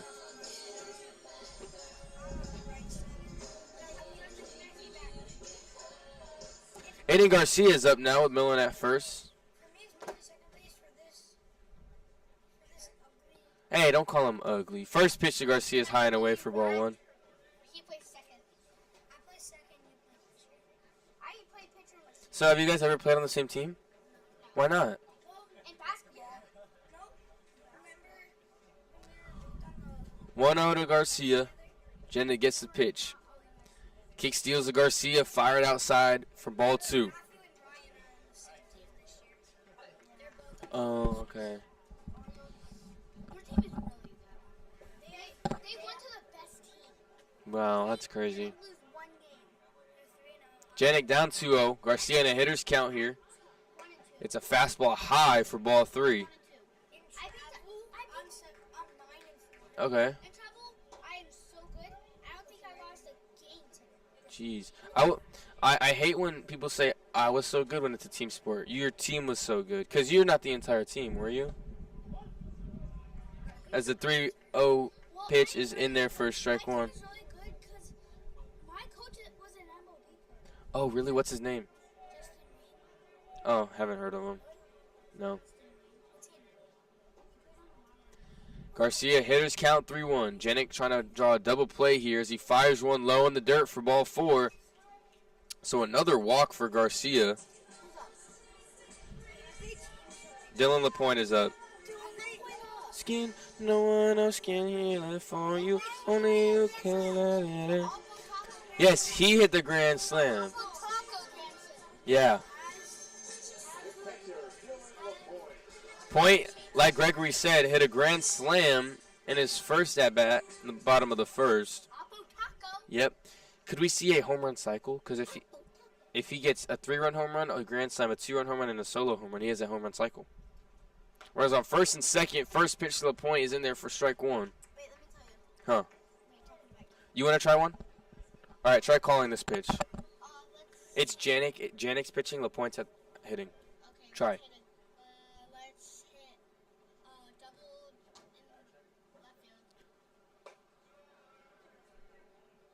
left field. 0-1 to LaPointe. 0-1 to LaPointe is high for ball 1. Double in left field. Double to left field. Double left field. I like it. I think he hits a.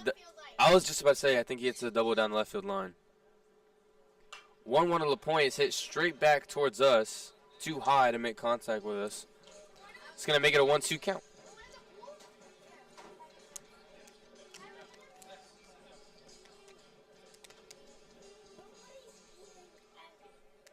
One, 2 to LaPointe. Romano on deck. Runners on first and second. 1-2 is high and away for ball 2. It's going to make it a 2-2 count. Garcia at first, Millen at second. Owls have 6 hits on the day.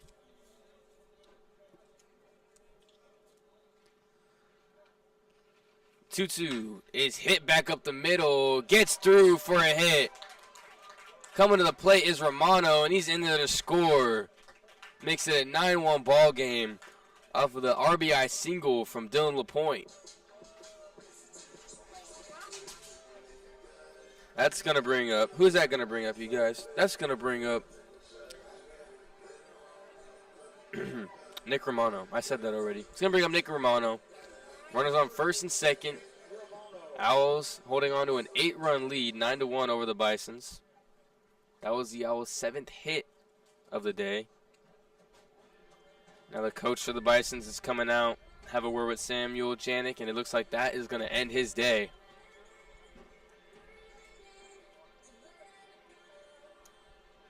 Or maybe not. Maybe he's just having a word with him. Who knows? Who knows, you guys?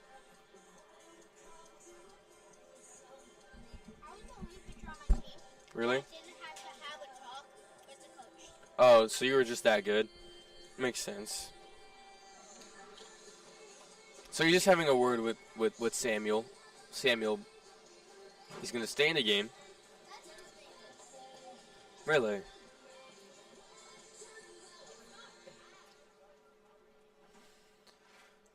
Romano is 1 for 1 today with a single and came around to score in the first and then walked in the third and also came around to score. First pitch to him is outside for ball 1. All right, what's our predictions for this at bat? What we think? Single? Another single. I'm thinking home run. Home run. Janik checking on the runner at second. Kick steals the 1-0 to Romano. Off speed, doesn't catch the inside part of the plate for ball 2.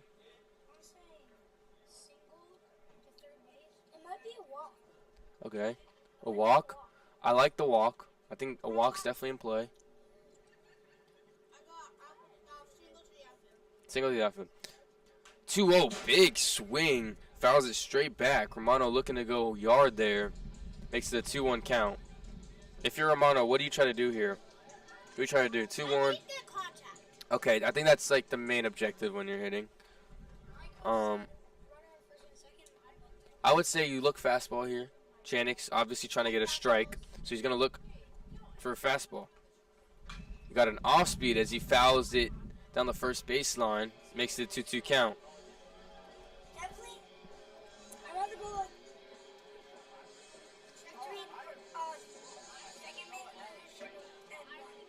Oh, look who got a ball. Ryan got a ball. 2-2 to Romano.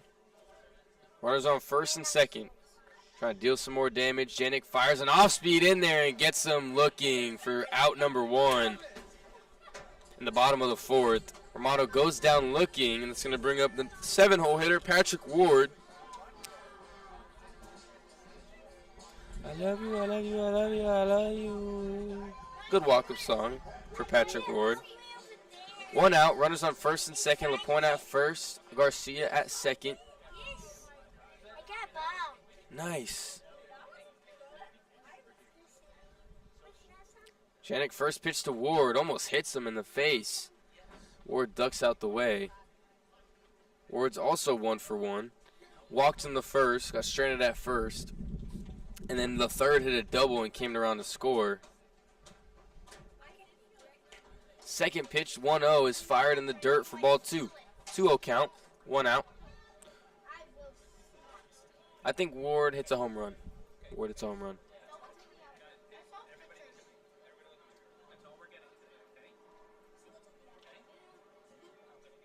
Brayden.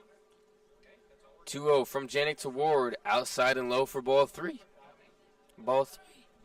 Ball 3. Walk? Okay.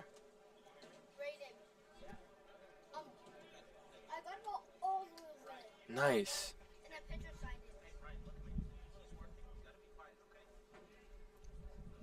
Ward squares the bunt in the 3-0. Fired low and away for ball 4. So the bases are loaded now for the 8-hole hitter, John Schroeder. Are we going to see another grand slam? No. So Garcia, who's at third, he walked. LaPointe, who's at second, I think. Yeah, LaPointe's at second. He got a hit, and Ward walked. They're going to bring in a new pitcher, so, yeah, Samuel Janik is done, you guys. Samuel Janik is done. They're going to bring in a new pitcher. Can't tell who it is yet. Who's catcher? Catcher for who? The other team. The other team is Bullock.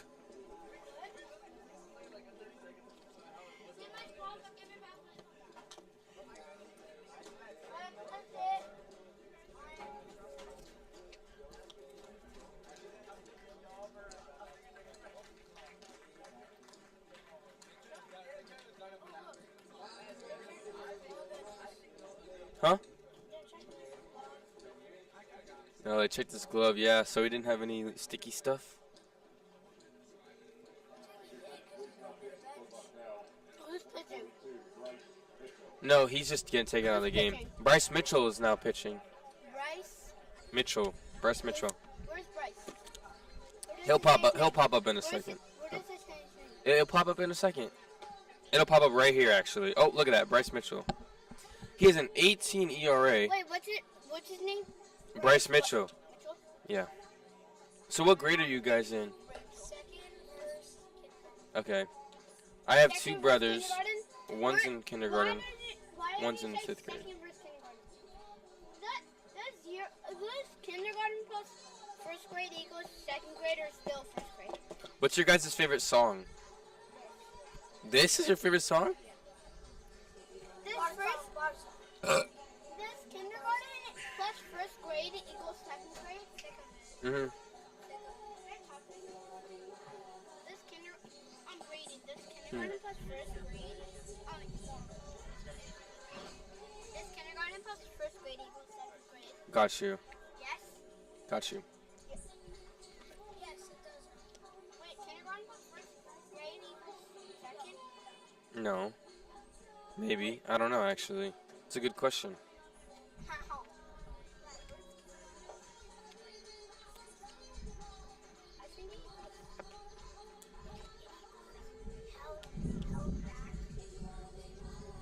So Bryce Mitchell's pitching now for the Bisons. Like I said, has an 18 ERA in 4 1/3 innings pitched. So a lot of, game to deal those stats from. Has a 2.54 whip. 9 earned runs, 12 runs given up on 7 hits, 4 walks. He's given up 6 extra base hits, including 5 doubles and a home run. And it doesn't get easier with this Owls lineup. Even though Schroeder's been struggling, he's coming up to the plate.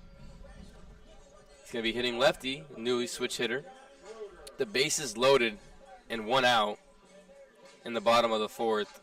Owls up 9-1, have 7 total hits on the night. Ward at first, LaPointe at second, Garcia at third. Schroeder looking to deal some damage here. Mitchell's first pitch is outside, catches that part of the plate for strike 1.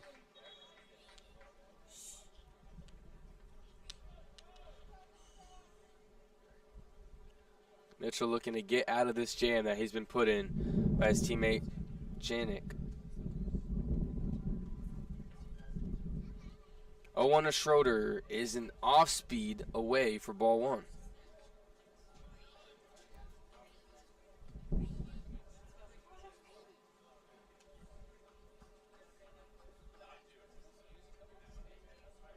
One count, 1 out. Bases are loaded.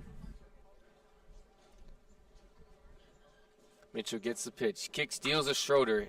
Hit sharply on the ground past the first baseman, but it's foul for strike 2. So Bryce Mitchell, like I said, trying to get out of this inning. Owls have only left 3 runners on base so far in this game. Trying not to strand 3 more here with Schroeder at the plate. John Martinez is on deck, and unless a double play happens, he will come up to the plate as well.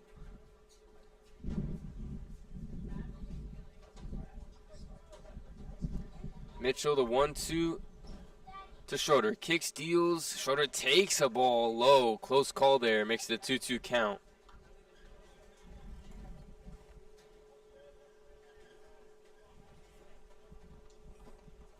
Ugh. Got a big stretch there. Back's a little tight. Neck's a little tight. 2-2. Mitchell fires. It's hit sky high for Schroeder. Near the track, it's going to be caught as he's tracking it down the right field. The wind pushes it a little bit. Garcia heading to home. Runners advance. That's going to be a sac fly for John Schroeder, making it a 10-1 ball game. Good piece of hitting there, 2 strikes. John Schroeder does his job, advances the runners, and scores a run. That's going to bring up John Martinez with 2 runners in scoring position. LaPointe at second, LaPointe at third, Ward at second with 2 outs. A lot of early inning action for FAU. 6 in the first, nothing in the second, but 2 in the third and the fourth. See if they can add some more here with 2 outs. Martinez hit a triple in the first and flew out to left in the third as he fouls the first pitch over the right field line in the foul territory.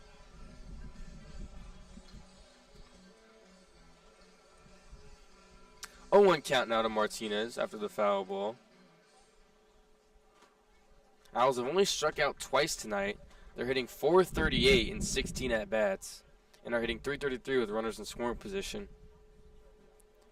0-1 to Martinez, hit down the line, just foul. That would have definitely caused some trouble for the Bisons.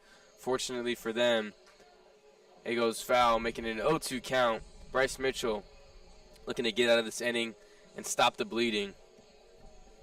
Team down 9, losing 10-1. Bison's pitching has been a struggle all season long. Like I said earlier in the broadcast, has a 7.81 ERA as a staff. 0-2 to Martinez, low and in the dirt for ball 1, so 1-2 count.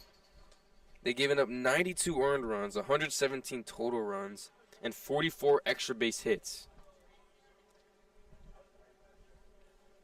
So, in total, they've been just a really bad staff. I don't know if it's poor coaching or just, poor execution, or maybe a combination of both. It has not been good for them early on in the season. 1-2 to Martinez is flared right field. Going to be out of reach, actually out of play. So Martinez fighting. It's going to stay at 1-2. Mitchell himself is also doing a lot worse than the staff as a whole with a 17 ERA and a 2.36 WHIP. Gives up a 3.64 average with runners on base, and with 2 outs gives up a 200 average, so a little bit better. Martinez, again, looking to do some damage here. A 1-2 count with 2 outs in the bottom of the fourth. 1-2 is smoked past the third baseman's glove. LaPointe scores. Ward coming around to score, and he's in there.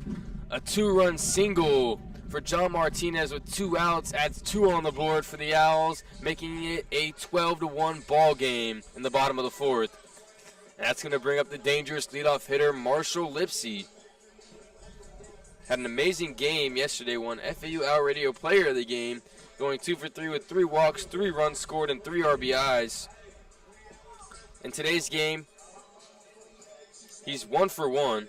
He's hitting .359 on the year, transferred from Blinn College in Texas. He hit twice in the first inning as the Owls batted around. He walked and then got hit by a pitch and singled in the third. So he's gotten on base 3 times. Mitchell's first pitch to Lipsy is outside for ball 1.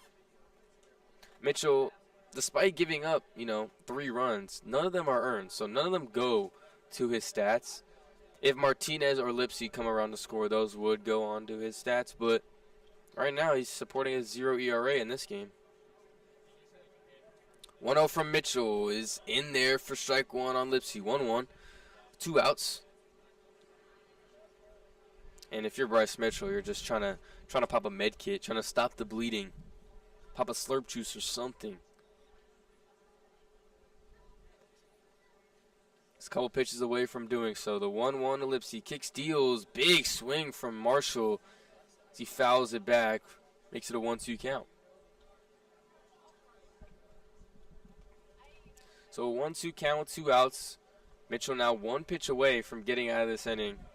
But Lipsey's a tough cookie to get out, especially with 2 strikes. He just really fights and works the counts. So definitely not a gimme here. And then it doesn't get easier with Jake Dewar on deck, so you really need this out here. Martinez at first still. 1-2 to Lipsey, outside for ball 2. Good catch there from the catcher Bullock. John Martinez at first. Redshirt freshman. Transferred from the University of Florida. Didn't get any playing time there, so he said, I'm going to take my talents to not South Beach, but a little bit more north than South Beach. Boca Raton. He's been having a great season so far. 2-2 to Lipsey, and off-speed gets a swing and a miss. So a rare strikeout for Marshall Lipsey. And Bryce Mitchell finally stops the bleeding after a 4-run bottom of the 4th. The Owls lead 12-1, headed in the top of the 5th. We'll be back for that on FAU Owl Radio.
Welcome, everybody, back to FAU Owl Radio. Pitching change for the Owls. Carter Holges comes in. Excuse me. He's going to face the leadoff hitter, Billy Kender, to lead off this inning at the top of the 5th. Bisons, I mean, you just got to start hitting. You got to start hitting out of your mind if you want a chance in this game, down 11 at the top of the 5th. My friends are back. Gregory and Justin are back, you guys. They're coming? Okay, Matthew and Ryan are also coming. Justin's also leaving, unfortunately. I see them. Okay, so Holges is facing Kender. What do we think is happening this at-bat? Strikeout. First pitch to Kender. Catches the outside part of the plate. Fastball for strike 1. I could just throw this ball at one of the catchers or somebody on the field. Why? So I can just, distract them. I think that would be bad for FAU. Second pitch is a ball, so 1-1. Hit the batter with this ball so I can distract him. I know, but then they'll probably kick you out. We're on FAU. We love FAU. Oh, sorry. Holges the 1-1 to Kender. Outside, gets the call again for 1-2 count. What inning is it? It's the top of the 5th. So 3 more innings? No, 4. Yeah, essentially. Why is there shirt? 5, 6, 7, 8, 9. 5 innings. Why is there shirt on the screen over there? Ow, you hit me. 1-2 is a ball away low. Makes it a 2-2 count. Huh? How much time do they toss shirts? If someone hits a home run. Yeah. What's the women's basketball? Holges fires a outside fastball, doesn't get the call, makes the count full. No, not if they do, no. So you do the women's basketball too? Yeah. Yeah. They lost, though, so their season's done. Full count to Kender. Holges fires, gets him looking. Kender doesn't like the call. He flips his bat towards the dugout. Didn't agree with it, but the strikeout nonetheless from Carter Holges. Yeah, I agree, too. That was definitely a strike. The bullpen for the Owls is chirping. I like that. It's a bullpen game. Do you know what that is? I can do it. Do you know what a bullpen game is? Okay. It's like where the pitcher's gonna. We were just there. No, a bullpen game. A bullpen game means you go straight to the bullpen. You don't have a starter. As the first pitch to the number 2 hole hitter, Tyler Dunn, is a big swing and a miss for strike 1. So a bullpen game is where you switch pitchers every inning because you don't have a starter. So you take guys from the bullpen and you have them pitch. Yeah. So that's why they have so many. That's why they have so many different pitchers coming in. 0-1 to Dunn is smoked to the first baseman Romano, but fielded cleanly, or Millen, sorry, and flipped to the pitcher Holges for out number 2. Like Greg, you're always like you're doing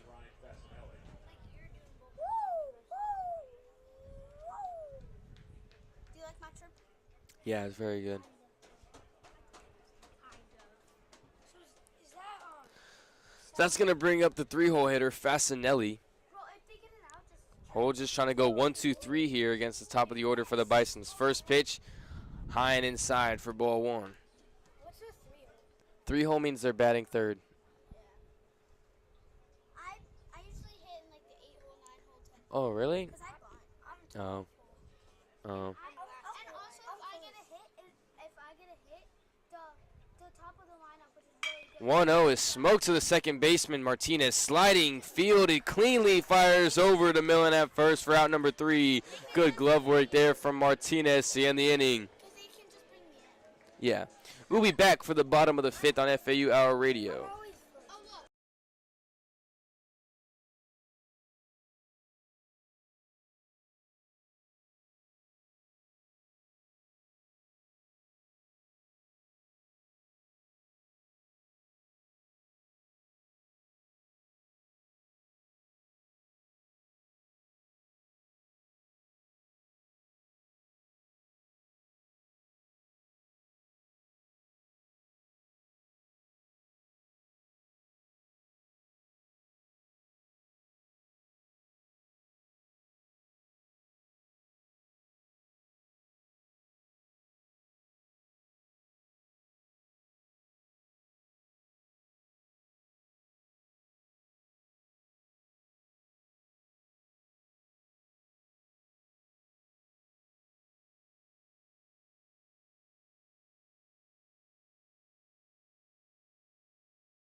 Welcome back to FAU Owl Radio. Leading off for the Owls is Jake Dewar, and a new pitcher for the Bisons is Brady Swenson. When he comes like Swenson's first pitch to Dewar is high and outside for ball 1.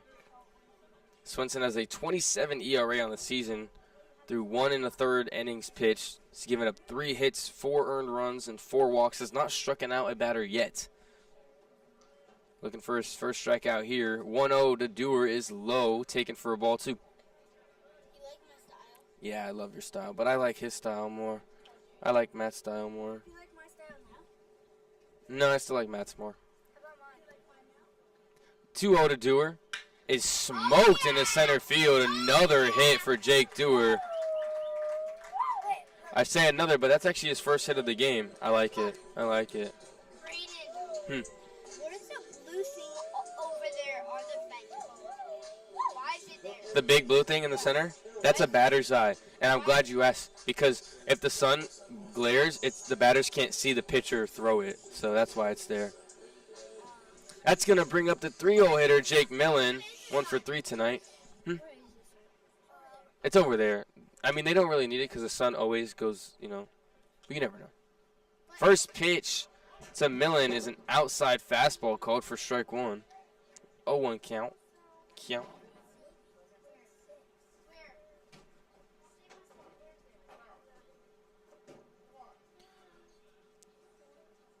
Swenson gets the pitch. Kick steals. Flare just over the first baseman in foul territory. Makes the play, so Millen goes down. No problem. First out for the Bisons this inning. That's going to bring up a new hitter for the Owls. A pinch hitter. Number 34, I believe, Carter Brady. Oh, why is this Aiden Garcia? They're pinch hitting him. Is this your table? Is anything here yours? Wait, those are not pictures? Who are those kids? I don't know. Carter Brady, his first at-bat in this series, I believe, facing Brady Swenson. Running at first is Dewar, had the leadoff hit in this inning. Yeah, Brady versus Brady. Brayden, has anybody hit a bomb on this team? Yeah, we just saw one earlier, remember? First pitch to Carter Brady is a ball inside, 1-0 count. Swenson, the 1-0 to Carter Brady, gets a big swing and a miss. Strike 1. 1-1. Wait, so once I was playing in so I have someone named Eli Wayne, and he has a cousin on the other, he had a cousin on the other team, and his name is Miles Wayne. So Miles was pitching, and it was Wayne versus Wayne, because Eli was... Oh, gotcha. Swenson winning the Brady battle so far. Carter Brady with another swing and a miss. Now down 1-2. Yeah.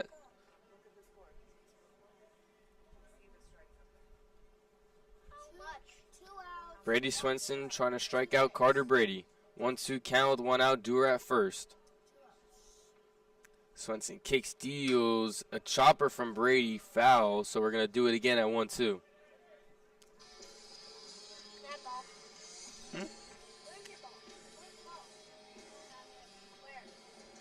Ooh, he's got it. Who signed it? Oh, all of them? Some of them? Okay, I got you. You got to keep it. Maybe the 1-2 to Brady is high and away for ball 2. Let me see you signed it, if I may. I got it. I found it from all the way over there in the kids' side. I think that's Kide Atatui. That's Max Martzoff. I can't tell the rest, actually. Oh, does it? Yeah, it does. Who is that? 99. Who is that? 2-2 to Brady outside, just off the plate. Makes it a full count. 13-7. Okay, so 13 is Steven Andrews, this guy. Next one. 99, there is no 99. 55, 43, 7. Payoff pitch to Brady, just off the plate for ball 4. Okay, so number 9. Nope, not number 9. 99? Nope, no 99. Okay, so. Yeah, 9. Nick Romano. He's an infielder, though. He's also hitting. No, keep it right there. I'm going to say something. Number 55. Okay. Who's that? Who does that bring up now? That. It's going to bring up Dylan LaPointe. He hit a grand slam earlier. It says my name. It says my name. Yeah, that's the other team, though. Wait. He's over there. He's over there. He's at first. Okay. Wait, my name. Okay. Dylan LaPointe now up with runners on first and second. Right here. It's in my name. What? First pitch to LaPointe. Big swing, fouled back for strike one. I want my ball back. Nick Romano. Wait, Nicola Romo. No, Romano. Romano. My name. I can still see my name. Nice. That's awesome. Is this all your thing? Is this your house? Oh, one. What? Right. The 0-1 the point is taken for a ball. Where? Is this whole thing yours? This, No. And how would I live here? thing here. No, yeah, I know what you're talking about, but no. Under this. Yeah, no, I still know what you're talking about, but no. Yeah. 1-1 to the point is a wild pitch, so it's going to advance the runners, second and third. I wish I lived here, though. I wish I could. Why? So you can sleep on the field. Yeah, exactly. On home plate. And I could get the wish pitcher's I signatures. wish I could never sleep here. I have the tent. I wish I could just sleep in the dugout. Exactly. See, you're understanding I it. could never sleep on the field because then I'll get so dirty. Yeah, probably. But what if you sleep on the grass? 2-1 to the point, taken low and away for ball three. I wish I could just sleep on the first base. On the first base, would it be a good pillow, you think? Yeah, sure. I think first base is a little harder than it looks. It's definitely not soft. Yeah, it actually does. The first base. 3-1 to the point. Oh, gets a check swing sword for strike two. Full count. First base looks like my shirt. Yeah, the first baseman has your name. He's Ryan. That's Ryan at first base. For real life. For real life. I'm not kidding. I'm not kidding, no. For actual. No, like actually fully in real life, yes. Full count to the point. Swing and a miss for strike three. What happened? What are you complaining about? What happened? It was a foul ball. Nobody caught it. Is it literally actually? Literally actually in real life, for real. Literally, actually, basically, Bas- technically, in real life. In real life. Those are all different adjectives, though. Those don't describe the same thing. Real life. That's going to bring up Nick Romano. In real life, it says. In real life, yeah, in real life. Actually, Carter Brady at second, Dewar at third. First pitch is low in the dirt for ball one. Actually, yes. like affinity actions. Yeah, I mean, I have his name written down right here, and it's first base. So, yeah, his name is Ryan. Unless he changed his name. But I doubt it. Wait, you can change spaces names. You can't, well, I mean, you can definitely change your name, yeah. 1-0 to Romano's high and away for ball two. Does this have something covering on it? What I mean? Like, does this have a table on it? This is a table. What's nothing like on it? Huh, that's an interesting question. No, I don't think there's anything on it besides dirt. 2-1 to Romano, gets away from the catcher. Runners stay put at second and third. Actually, it hits Romano, so he's going to go to first. That's going to bring up Patrick Ward. Bases are loaded for Ward.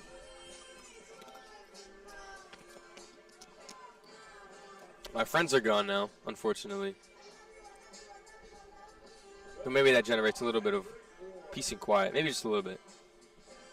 Pat Ward walked in the first, hit a double and came around to score in the third, and walked in the fourth and came around to score. Pitchers meeting for the Bisons. Maybe even pitching change for the Bisons. So Brady Swenson's day is done already. Didn't allow a run this inning, but he's done nonetheless. Through 2/3 innings pitched, gave up 1 hit, 1 walk, had 1 strikeout, but the bases are loaded for the Owls with 2 outs in the bottom of the 5th.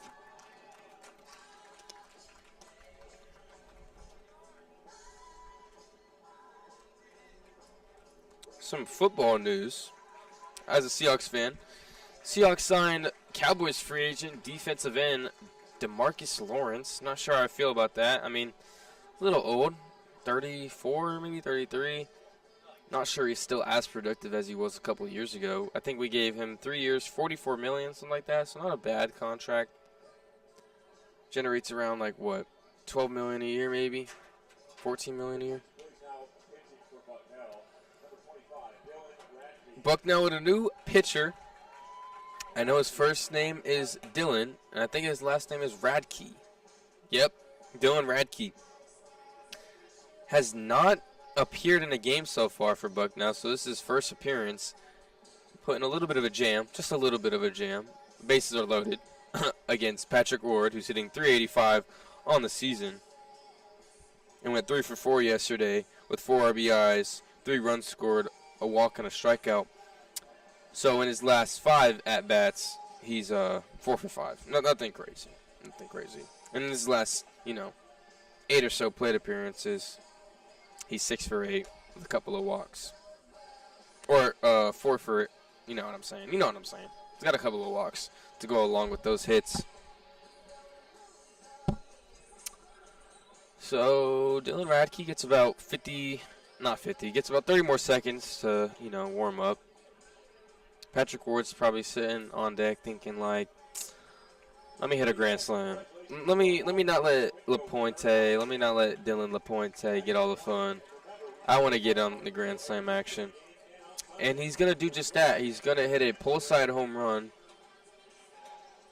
And it's going to be a 16-1 ball game after that. I'm calling my shot right now. That's what's going to happen. I'm telling you. Dewar's going to be at third. Brady at second. Romano at first. Ward at the plate. New pitcher Radke ready on the bump. Bucknell's pitching is living up to their season-long averages. The first pitch to Ward is outside for a ball. Like I said, they had a 7.81 ERA coming into this game with a 1.97 whip and 106 innings pitched. So kind of expected this coming into this game. 0-1 from Radke. I guess that first pitch was called a strike, but it's fired low in the dirt. Good block there from the catcher Bullock for ball 1. Ward trying to give him some insurance, some Geico, some Allstate, some State Farm, some Aflac, some USAA, AARP, maybe AARP. Not sure if that's an insurance. Maybe, potentially. 1-1 to Ward. Radke kicks, deals. Ward gets around on it, hits it foul for a 1-2 count. 2 outs, grand slam. 2 outs. Bases are loaded.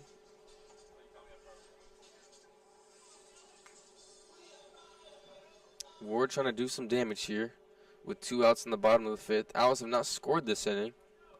Only inning they haven't scored in is the bottom of the 2nd. 1-2 to Ward. Gets a swinging chase. Swing and a miss for strike 3. Dylan Radke comes in, faces one batter, and strikes him out. That's going to end the inning. The Owls go scoreless in the bottom of the 5th, but still lead 12-1 over the Bisons. We'll be back for the top of the 6th on FAU Owl Radio.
We are back on FAU Radio. I keep saying we, but it's just me today. So I am back on FAU Radio. New pitcher for the Owls is Mark Loubier, making his first appearance on the season.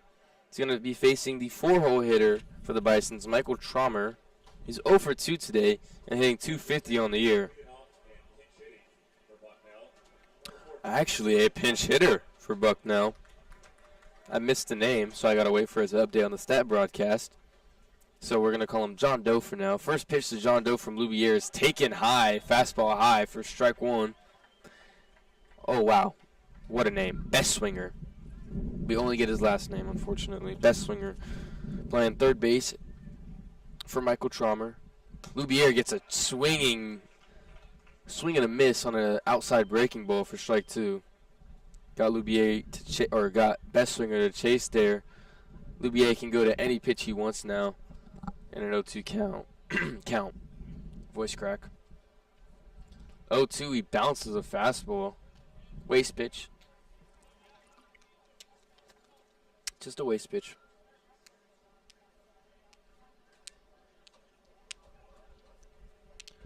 Best Swinger down the count. 1-2. Oh, I'm a little tired. Yawn a little bit. Loubier looking to get his first put out on the season. 1-2. Whoa. Throws a curveball that goes over the head of Best Swinger for ball two. So after two pretty solid looking first two pitches, that's thrown two wild ones. Making it a 2-2 count now. 2-2 to Best Swinger. Loubier deals, and it's high for ball three. 3-2 count now. Best Swinger has worked it full after being down 0-2. Oh my gosh, my friends are back. What's up, Justin?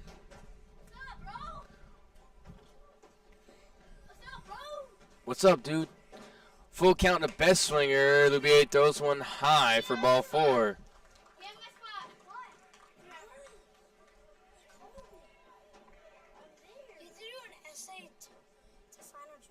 No, I already did that. That was due, No, I already did it, guys. It was due on Monday. I already did it. I already did the essay, guys. Chill out. I already did it. The essay was due. That's going to bring up the 5-hole hitter, number 19, Garrison Bullock. First pitch from Loubier is in the dirt for ball one.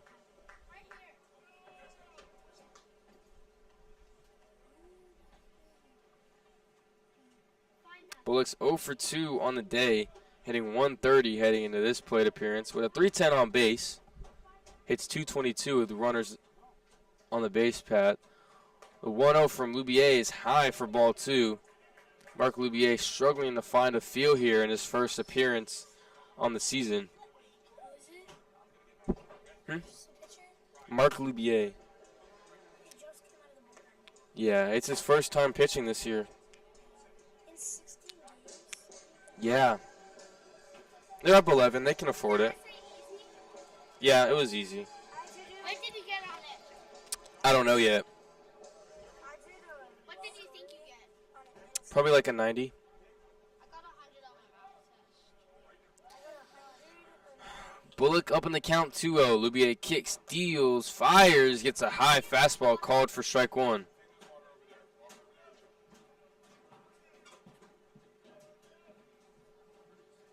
Two-one count now. Loubier trying to battle back against Bullock. Kick, steals, high fastball for ball three. Loubier struggling to stay on top of his pitches. He's thrown some high, he's thrown some low. Can't really get a feel for it yet. Wouldn't be surprised if Coach McCormick takes him out. Loubier kick, steals, 3-1, rides him high and inside again. That's another walk. Two batters faced, 2 walks allowed for Mark Loubier. So not the start he wanted to his 2025 campaign. Coach McCormick is definitely warming up the pen a little bit after these 2 batters walked. That's going to bring up the left fielder, number 10, Chris Morabito, batting .233 on the season. He's 1 for 2 today with a single in the fourth. First pitch is taken high and away for ball one. What do you think's happening here? Probably another walk, huh? No. You don't think so? What are you thinking? walk or an out? Okay. A walk or an out? Okay. Pick one. You got to pick one. You got to pick one. An out. Okay, now. A walk. The 1-0 is finally in there for strike one. Makes it a 1-1 count on Morabito. I'm going to go ask my friend for something. Lubier ideally wants a double play ball here. 1-1 and Morabito is hit hard, way foul. Morabito is way out in front of that changeup. So now Lubier ahead in the count, 1-2. He was ahead in the first count he was in against Bestwinger to lead off the inning, and then threw 4 consecutive balls to walk him. He's now at second with Bullock at first. Morabito now down 1-2. Lubier kick, steals the 1-2, gets a swing and a miss. That's Mark Lubier's first collegiate strikeout on the 2025 season. Now, Pennsylvania. okay, Pennsylvania. Okay, 1 out now for the Owls.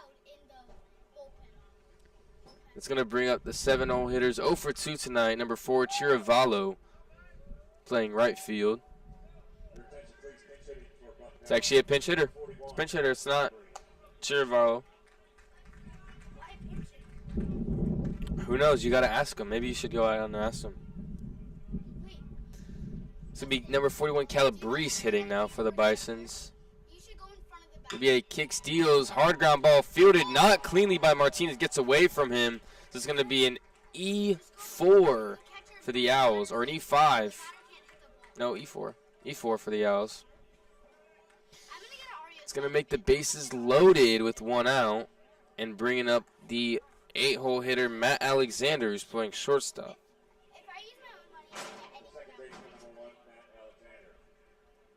Lubier now in a bit of a jam here. Bases loaded after the John Martinez error.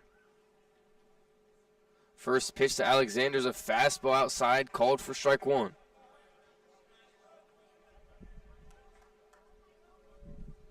Being a YouTuber is boring because all you have to do is make YouTube videos. Gregory thinks being a YouTuber is boring. Lubier, the 0-1, Alexander taken low and inside for ball 1. I've already showed you guys. It's FAU. Oh. Did you trust him? It's this. It's a group channel. I'm not the only one on it. 1-1 from Lubier to Alexander, taken low and inside for ball 2. No, it's other people. They look. No, I mean they might be in there, but it's a student radio, so it's student ran. And I like your 100% glasses. thank you. I like your hat. 2-1 to Alexander, high fastball for ball 3. Does the P have anything to do with it?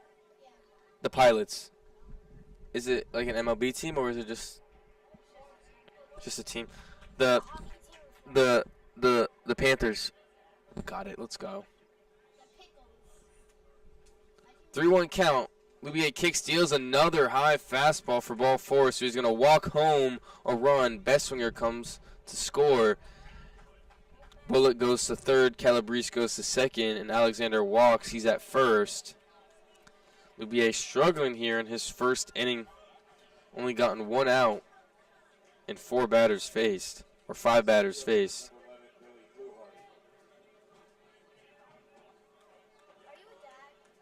Am I a dad?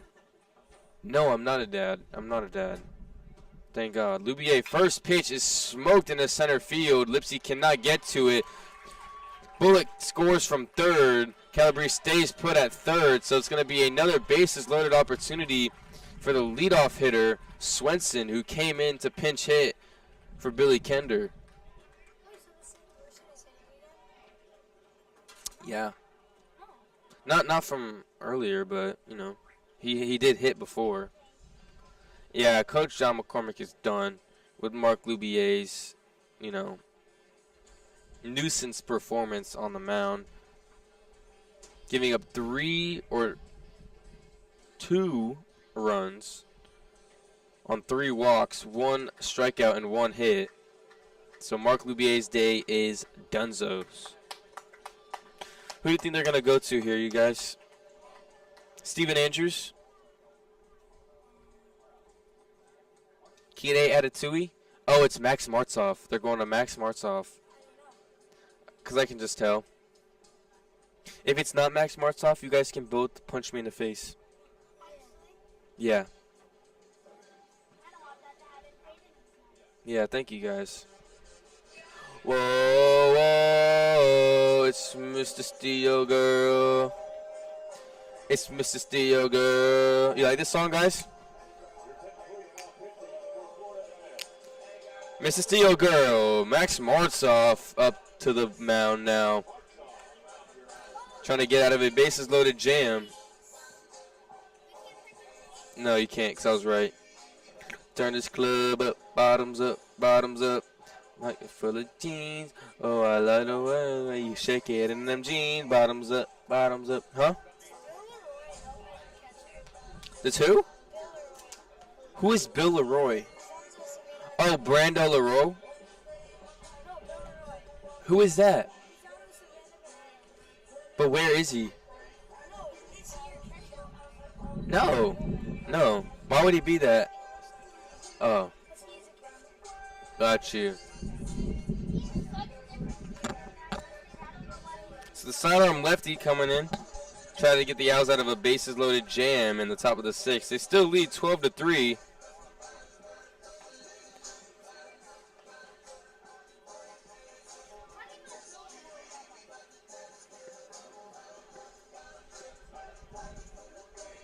Oh, I ain't a lot of ways to get.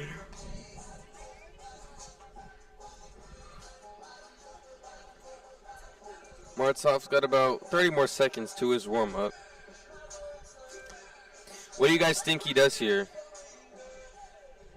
So apparently I was recording a video for the last 4 minutes. That's not cool. What do you guys think Martzoff does here? Strikeout? No, I don't hear the walk. I hear strikeout. I hear strikeout.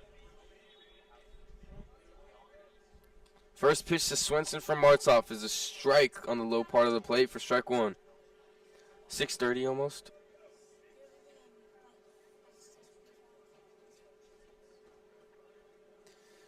A 1 count to Swenson. Fly ball back into foul territory right behind us for 0-2. Makes it an 0-2 count. 1 out. Martzoff looking for a double play ball to get out of this inning. Owls have already allowed 2 in the top of the 6th. Martzoff gets the pitch. Kick steals to Swenson. 0-2 is low and away for ball 1. No. No. There's not been a ball that got stuck in the net. Martzoff looking for an out here of any sort. Fly out, ground out, strike out, and that's what he gets on the 1-2 count. Swenson goes down swinging. That's 2 down now in the top of the 6th for the Owls. And it's going to bring up Riley Dunn, the DH. Owls still lead by 9, 12-3. Bisons have left 5 on base. Martzoff gets the pitch, kick steals. First pitch inside, called for strike 1. Do you know the pitcher's name? Max Martzoff. No, the pitcher. Yeah, Max Martzoff. Hitting is Riley Dunn. 0-1 to Dunn. Another good fastball located there by Martzoff. 0-2. I don't think he's related to Adam Dunn. No, Riley Dunn. No, to Livy Dunn. No, because Livy Dunn's name is spelled with an E. Don't ask how I know that. The 0-2 from Martzoff gets a flared single in the center. Lipsy crashing in on it. 1 scores. Runner from second headed to the play, and he's in there. A 2 RBI single from Riley Dunn makes it a 12-4 ball game. How do you know that? What? How do I know what? Livy Dunn's name is... Because that is her name? Yeah, I have a crush on her, you guys. You guys got me. Makes it a 5-12 ball game. What is that? She's already dating baby. No, she's dating me secretly. So I was now only up 7. I say only, but still, I don't. I was joking. I don't have a... I do. First pitch to Fasinelli, smoke to center. Lipsy tracking it down at the warning track, makes the play. The Bison's dugout thought he got more of that one. That's going to end the inning. After a 4-run top of the sixth, we're going to head into the bottom of the sixth, where John Schroeder, John Martinez, and Marshall Lipsy are due up next on FAU Owl Radio.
Welcome back to FAU Owl Radio, where John Schroeder is leading things off in the bottom of the sixth for the Owls. Dylan Radke still on the bump for the Bisons, looking to limit the damage.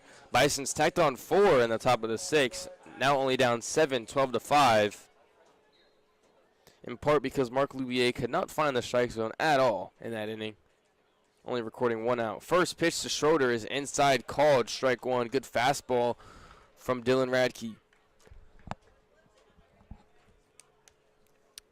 Schroeder's 0 for 2 in today's game. He's got 2 RBIs, though, on a fielder's choice and a sac fly. Second pitch is inside of Schroeder again, taken for ball 1. My friends are back. I'm gonna take my spot back, Justin. Everybody's so Schroeder in a 1-1 count.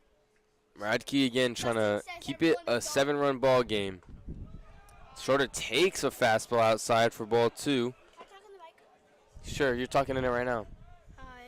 Okay, not that close. Says that everyone. Hi. Well, that's loud. Justin says that everyone is dumb, but really, Justin is. Justin said Mr. Buttcheek is. All right. No more butt cheek talk. 2-1 to Schroeder is taken for ball 3. They can hear you. They can hear you guys from over there. You don't have to lean into it. They can hear you. You guys can just. No, don't grab it. Don't grab it. Where's the first base's name? I already told you it's Ryan Fasinelli. Where is it? He's over there. 3-1 to Schroeder in there for strike 2, makes it a full count. It says right here. Does what's his first name, Jake? Is No, John. Say their name. Does it say anybody's name, Jake, on here? Jake. Yeah, Jake Millen. Where? Over here. Where does it say his name? Right here. Where? Right here, where my finger's pointed. How do you spell their name? Payoff pitch to Schroeder's flared in a right field, and it finds a glove. Calabrese comes in and makes the play for out number 1. Spell Jake. J-K-E. Yeah, J-A-K-E. Also, there's Jake Dewar. All right. What does it say, Jake? Let's play a game. The game is called Let's Give Brayden a Little Bit of Personal Space. And I'm mainly referring to you. Back up. Whoa, is that Brody or Brady? It's Brady. Brayden. It's not Brady, it's Brayden. Hey, no pushing. Don't push him. Nick, sit up there. If you want to. I mean, I'm not the boss of you. First pitch to Martinez is roped over the third baseman Bestwinger's head. Martinez digging for 2. The throw is not in time and off mark. Martinez has himself a 1-out double. Hey, okay. We can't say stuff like that on the air.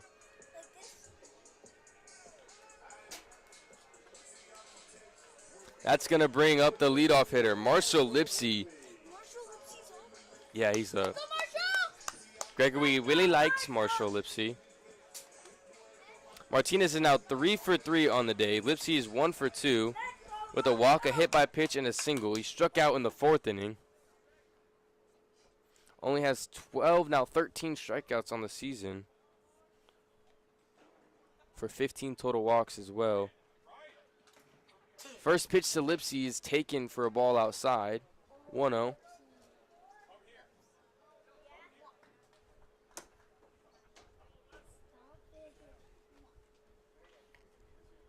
Lipsy up 1-0 on the count. Radke trying to get out of this inning with Martinez at second with 1 out. Radke the 1-0 to Lipsy's outside again for ball 2.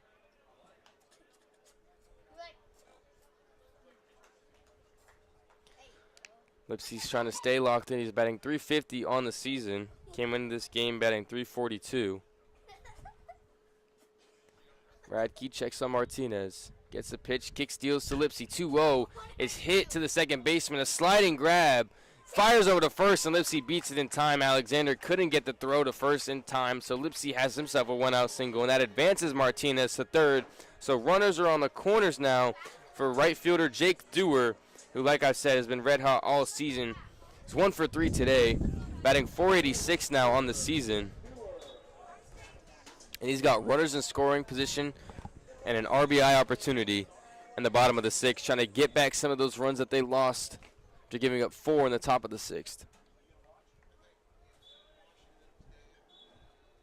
Radke trying to stop any crazy things happening here in the bottom of the 6th. First pitch to Dewar's low and in. Bounces off the plate. Lipsy takes second with ease. No throw from Bullock.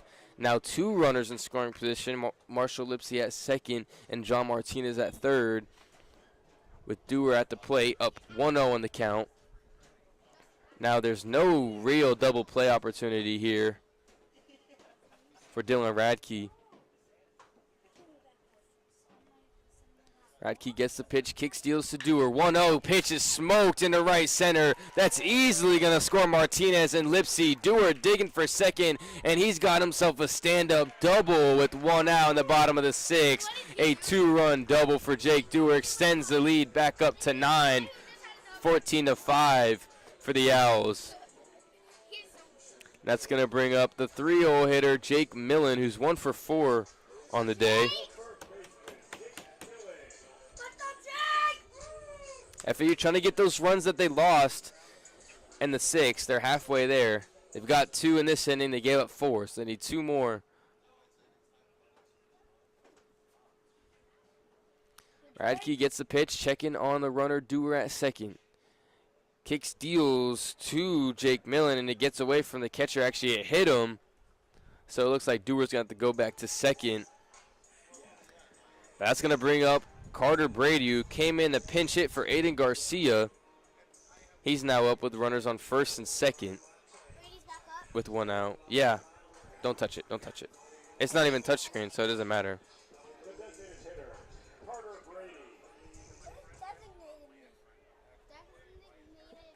Whoever touches the computer next is a poopy butthead, so don't touch it.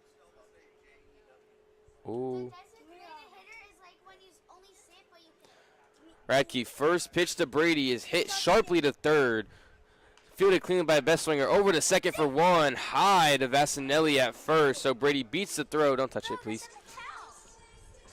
So a fielder's choice and a scorecard for Carter Brady. Dewar still at third. And Brady now at first. Just swap spots with Jake Millen. It's going to bring up Dylan LaPointe. Hit a grand slam earlier in this game. He's 2 for 4 on the night. .290 batting average on the season. Guegui is chanting, "Let's go, Dylan." Wait, why'd you guys stop, though? Let's go, Dylan! First pitch to Dylan LaPointe is taken outside for a ball. Let's go, Dylan! I'm sure LaPointe appreciates the cheers. Let's go, Dylan! Radke, the 1-0, gets the pitch. Kick steals to LaPointe inside for ball 2. Makes it a 2-0 count.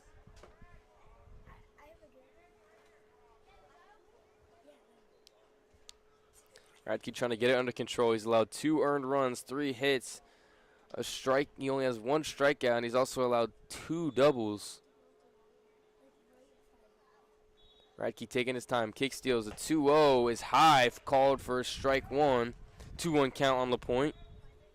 How do you know that it's high and low? Because I have eyes. Wait, is that still Dylan? It's still Dylan. Yeah! Let's go, Dylan! I think you're going to lose your voice here soon, Matt.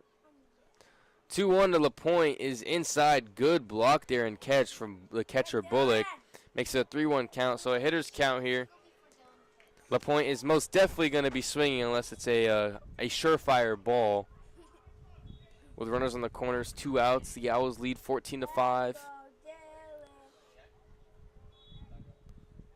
Dylan LaPointe looking to do some damage. The 3-1 is inside.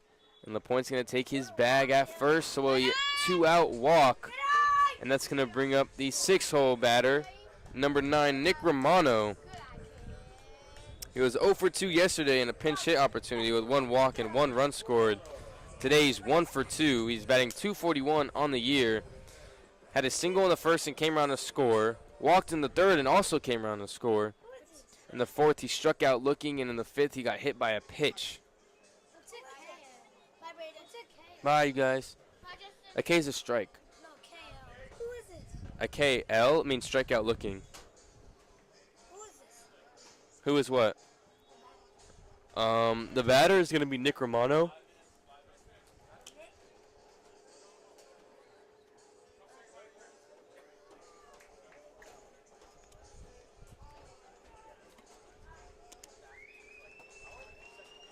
So a pitching change for the Bisons. Not sure who it is yet. My friends are leaving, unfortunately. Gregory and Justin are both leaving, unfortunately. Actually, I think all my friends are leaving. All my friends are gone. Maybe. Who knows? We'll see if they come back. Doubtful, though. I don't think their parents are too happy with them messing with me. But it's fine.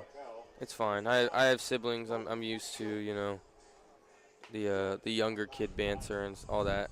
Rah-rah.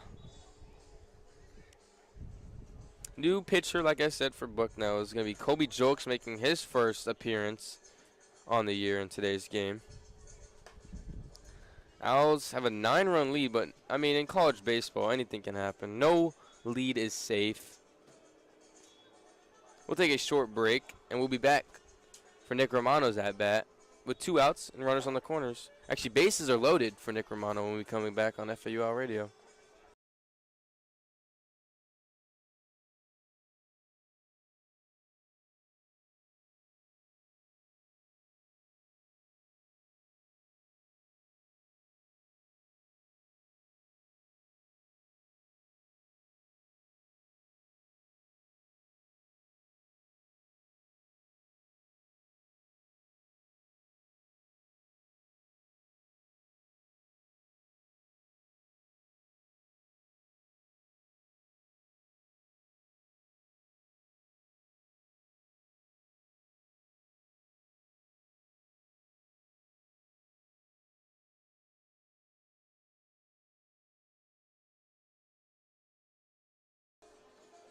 We are back on FAU Owl Radio. The Owls lead 14-5 over the Bucknell Bisons and are supporting a 2-run bottom of the 6th so far. But the bases are loaded for Nick Romano, who's going to be facing a new pitcher for Bucknell, Kobe Jolks, making his first appearance on the year.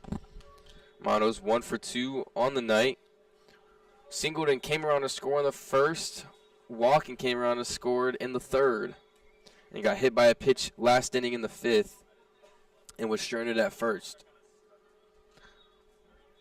They're going to add some on the board and extend that 9-run Owls lead. First pitch to Romano, big swing, fouls it sharply towards the Owls dugout for strike one.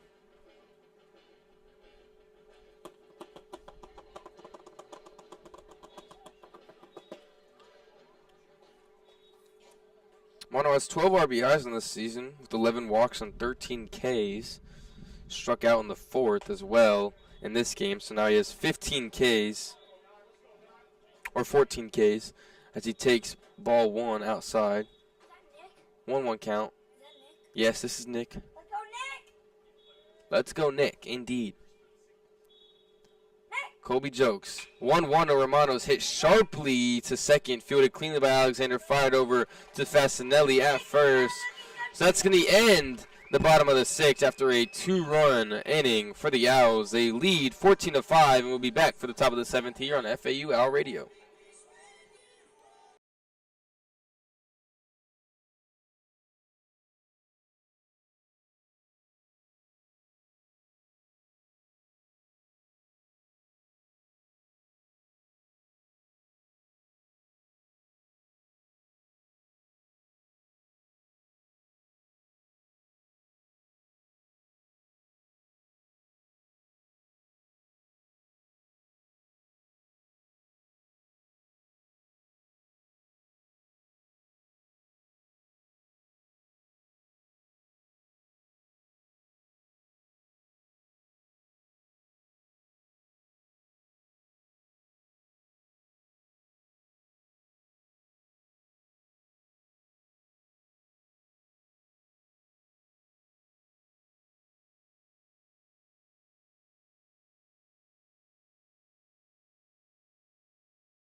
We are back on FAU Owl Radio. I keep saying we. Again, it's just me.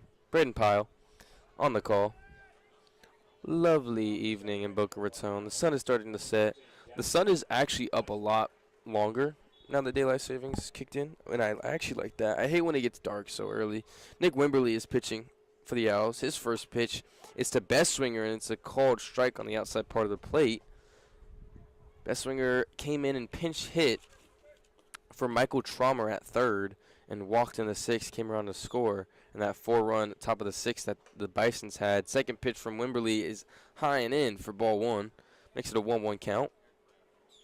Bisons are hitting .240 in today's game with 8 strikeouts. They have 5 walks and 1 extra base hit. Wimberly fires a fastball in there for strike 2. Makes it a 1-2 count. Wimberly has a 4.5 ERA on the season through 2 innings pitched and a 1.5 whip. So he gets a strikeout on a 1-2 count. Best-Swinger goes down swinging for out number 1. That's going to bring up the 5-hole hitter and the catcher, Garrison Bullock. who's 0 for 2 on the night, batting 130 and on the season now.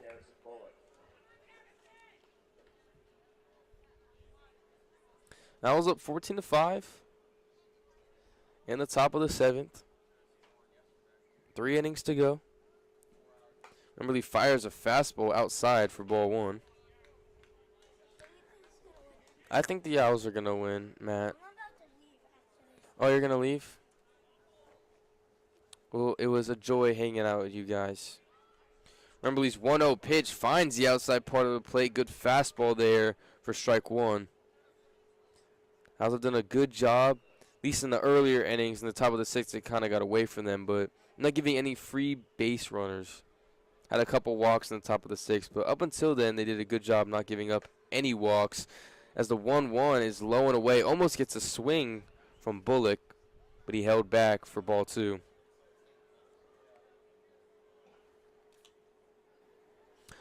La-dee-da-dee-da-ya. Approaching 7 o'clock EST. This game started at 3, or 4, I should say. Wembley's 2-1 is fouled straight back for strike 2. So now, almost entering the 3rd hour on this game. The sun is still shining bright. Gotta love it. Beautiful baseball weather. Great day to play some baseball. Great day for Florida Atlantic baseball. 2-2 from Wembley gets a swing and a miss on a high fastball. Another strikeout for Nick Wembley's face 2, and he struck out 2. Now he faces the 6-hole hitter, number 10, Chris Marabito.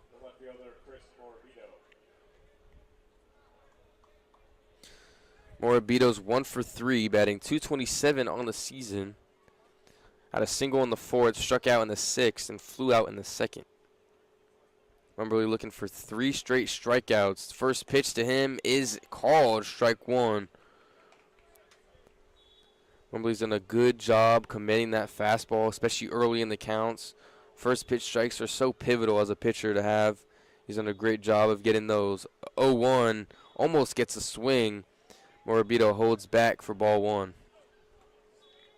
1-1 count, 2 outs. Owls lead 14-5 with 3 innings to play. Bisons need some late inning magic if they want to come back. The 1-1 gets a big swing and a miss from Morabito. Now 1-2. Wembley looking to go 1-2-3 and strike out every batter he faces in this top of the 7th. Morabito struck out in the 6th.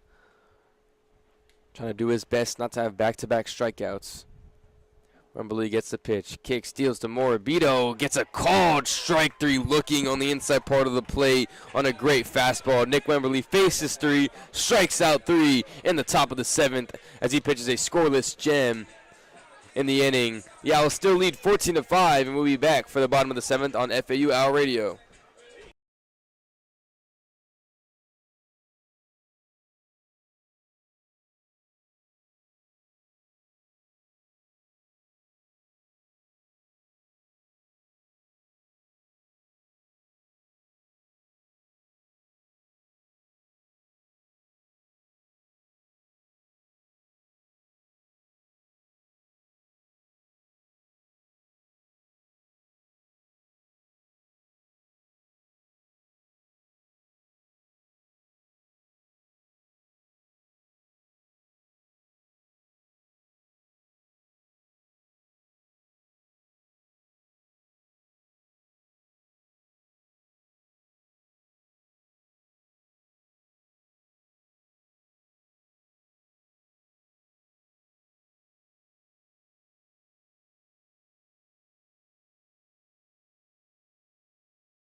We are back on FAU Owl Radio. Pat Ward is leading things off as the Owls are going to go 7-8-9. Ward, Schroeder, and Martinez. Kobe Joke's still on the bump for the Bisons. The Owls lead by 9, 14-5. And the bottom of the 7th. Ward just looking to add some insurance runs. as they're holding up a 9-run lead. Kobe Jokes just looking to keep it a 9-run ball game. Only faced one batter last inning in Nick Romano and got him to ground out. First pitch to Ward almost hits him. He has to dodge out of the way for ball 1. It's getting late, getting really hungry, and I'm just kind of wondering what I should eat. I think I'll have to sit on that. The 1-0 to Ward, high and away for ball 2. I don't want to go to McDonald's or I don't want to pay for food, but I'm running low on groceries. You know what I'm saying? So I don't got a lot of groceries left. So I don't know. 2-0 to Ward's taken for strike 1. Good fastball there from Jolks. Finds the zone. Makes it a 2-1 count. But yeah, I might just have to make some pizza rolls and a snack for the rest of the night. I got to go grocery shopping either tomorrow or Friday. 2-1 is another good fastball from Jolks. Gets a called strike on the outside part of the plate. Ward now in a 2-2 count. 1 for 2 on the day with a double, 2 walks, and a strikeout. Jolks kick steals. A 2-2 is an off speed, and he gets a big swing and a miss from Patrick Ward as he goes down swinging, and that's his second strikeout of the night, but that's going to bring up John Schroeder, who's 0 for 3, batting 148 on the season. Like I said earlier, Schroeder's just been in a slump. A lot of slumps are mental. A lot of slumps are, hard to get out of, especially. That's the main thing about slumps. You don't break out of them easy. You need a game that breaks your slump, and those are called slump busters. Anything can be a slump buster, whether it be a barrel, whether it be just a chopper single, a weak hit, anything. As Jokes fires a breaking ball off the plate for ball 1. Schroeder looking for his slump buster here. He's 0 for 3 with a sac fly in the 4th. 1-0 to Schroeder is roped to second base, just past the outstretched glove of Alexander for a base hit. So there we go. That is most definitely a slump buster caliber hit for John Schroeder. A good swing on a fastball that caught too much plate. That's going to bring up the 9-hole hitter, John Martinez. The transfer freshman is 3 for 3 on the night with 5 RBIs. Has a triple, a single, and a double, which means he is something away from something massive. I don't want to jinx it. I don't want to do that. But he could do something crazy here. First pitch to Martinez is in there for strike 1. Good fastball from Jolks. Gets the outside corner. Schroeder at first. Martinez, I think he wants to go yard here just based off, some other variables going on in this game. 0-1 to Martinez is inside for ball 1. No doubt about that one. There's a fastball in. Martinez actually had to move to get out of the way of that one. Jokes checks on Schroeder at first. Gets set. Kick steals Martinez. Breaking ball. Big swing from Martinez. Fouled back for strike 2.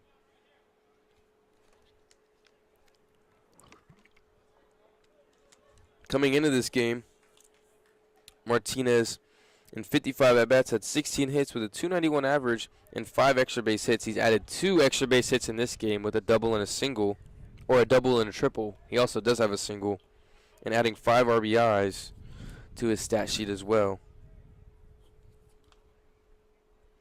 Jokes has him in a 1-2 count, though. The 1-2 breaking ball off the plate for ball 2. So a 2-2 count now. Jokes looking to prevent Martinez from doing something historical here. With Schroeder still at first, maybe getting a little bit bored. Martinez trying to add some more runs on the board for the Owls. The 2-2 to Martinez, a late swing, fouls it over the right field fence. So we'll do it again at 2-2.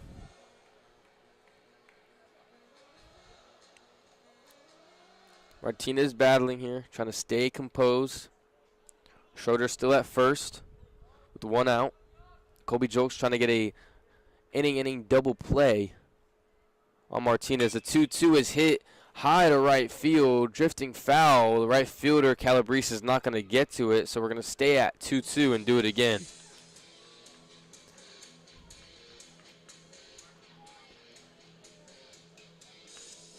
Martinez trying to stay locked in. Like I said, he's knocking on the door of something historical here in this game. Owls are up 9, so they almost have this game put away pretty much. Jolks gets set. Kick steals. The 2-2 to Martinez is hit sharply up the middle. Fielded cleanly by Swenson at second for 1. Over to first for 2. An inning-ending double play for Colby Jolks. He gets out of it unharmed. John Martinez was a home run shy of the cycle. Looks like he won't have another at-bat in this one as it heads to the top of the 8th, where the Bisons have Calabrese, Alexander, and Flaherty. 7-8-9 due up, as we'll be back for that on FAU Owl Radio.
We are back on FAU Owl Radio. Nick Wemberly still on the bump for the Owls. Calabrese leading things off for the Bisons as the Owls lead 14-5, out hitting the Bisons by 7, 13-6.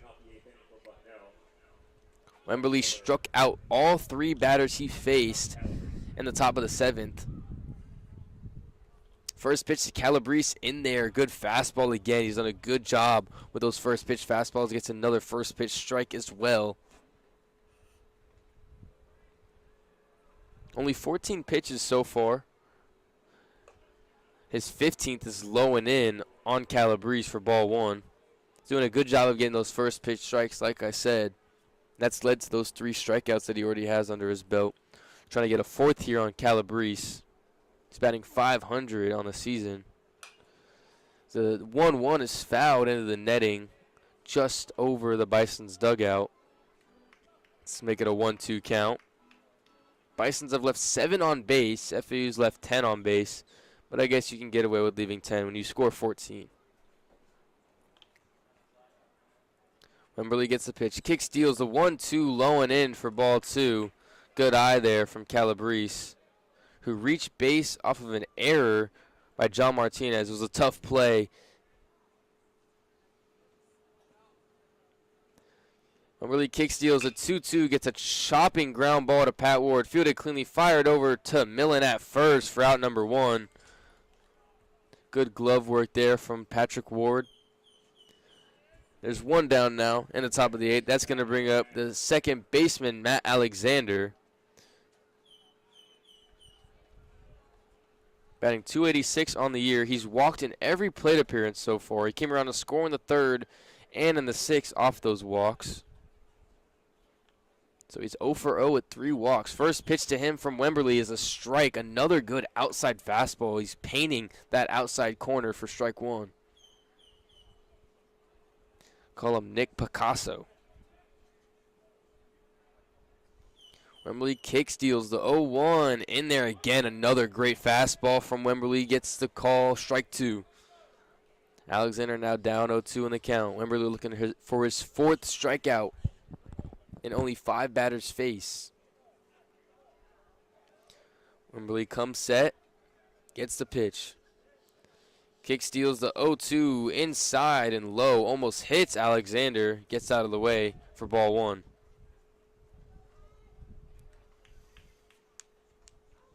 Sun is starting to set, getting a little bit chilly. Bisons are down to their last 5 outs in the top of the 8th.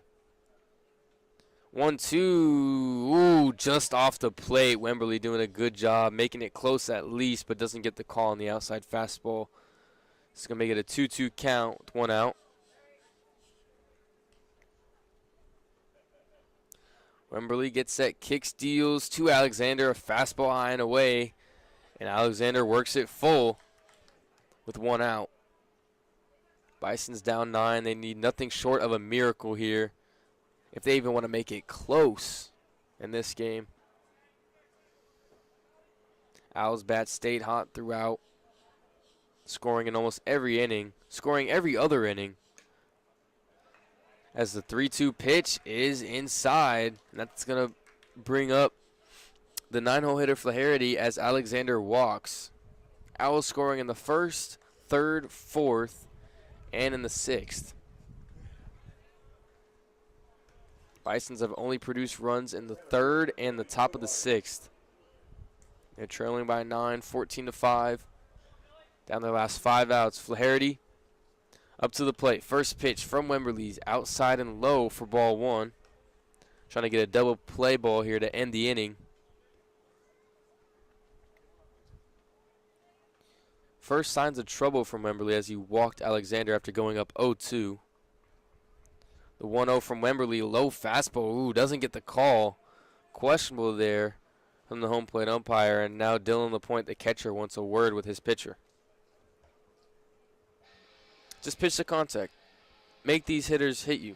I mean, they're called hitters for a reason. This is when the outfield gets very boring. You know, just sitting there, kicking grass, picking leaves, flowers maybe, potentially. Jake Dewar in right field is crouched. Now he comes up. There you go. Wemberly comes set. 2-0. Kick steals. Gets it in there for strike 1. There we go. 2-1 now. 1 out. Runner at first is Alexander.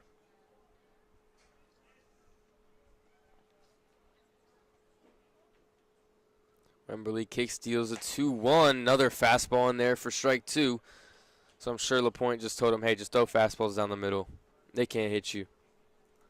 That's exactly what he's doing. Now a 2-2 count to the 9-hole hitter Flaherty, who's 2 for 3 in this game. The 2-2 to him is fouled near the outdoor basketball courts. So we'll do it again at 2-2. Maybe work off those 4 straight fastballs or 5 straight fastballs that Wemberly's thrown. Maybe throw an off speed here. A changeup or a slider would work well out of that right-hand tunnel. The 2-2 from Wemberly is a fastball high. Pops out of the glove from the point, and Alexander advances to second. So the double play opportunity is not in play. After the pass ball from the point, and a full count now, Flaherty's worked it full with 1 out. I'm all out of water. No more water. Nothing to keep my mouth not dry. So might get wicked here. Payoff pitch from Wemberly. He gets a swing and a miss. His 4th strikeout on the night. Gets Flaherty swinging. That's going to bring up the Bucknell Bison's leadoff hitter, or pinch leadoff hitter, Swenson. He's playing shortstop in replacement for Billy Kender. Batting .043 on the season. In 23 at-bats, only has 1 hit, and has 10 strikeouts. Wow.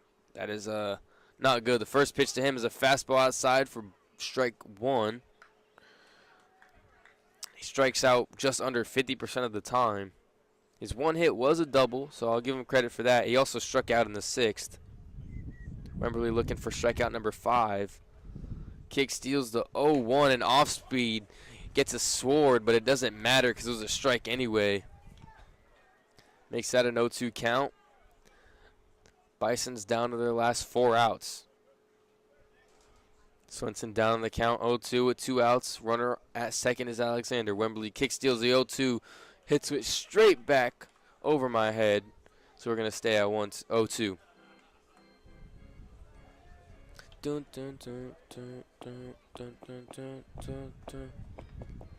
Wembley looking to put Swenson away here and have 2 innings clean. The 0-2 is an off-speed, low, blocked by LaPointe for ball 1. Just find the zone here. Come on, Nick. Just blow a fastball by him. Let's get out of this inning. That's what I would tell Wembley if I could. Gets set. Kick steals the 1-2. Off-speed just off the plate. Does not get a swing. So number 2's at the plate. We got 2 balls. We got 2 strikes with 2 outs. 2-2, 2-2. Wembley gets set, kick steals the 2-2 just inside for ball 3.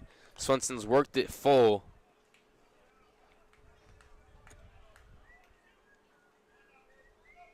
Full count now, payoff pitch pending for Wembley, trying to get out of this inning with no harm. Wembley kick steals a payoff pitch in there for strike 3. Gets Swenson looking for strikeout number 5 on the night for Nick Wembley. Have yourself a night. The FAU lead is going to stay at 9, 14-5. Heading into the bottom of the 8th. We'll be back on FAU Hour Radio.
Welcome back to FAU Hour Radio. Marshall Lipsey's leading things off in the bottom of the 8th. 2 for 3 on the night with 2 singles and came around to score on both of those, or on one of those. He came around to score on a walk in the first. Batting .366 on the year now. First pitch to him is in there. A good breaking ball from Kobe Jolks, who's still out there for the Bisons for strike 1. Lipsey has a 1338 OPS now on the season as Jokes fires a fastball high for ball 1. He hits .789 when he's leading innings off. Bats .366 in general with a .606 on base. Having a stellar season so far.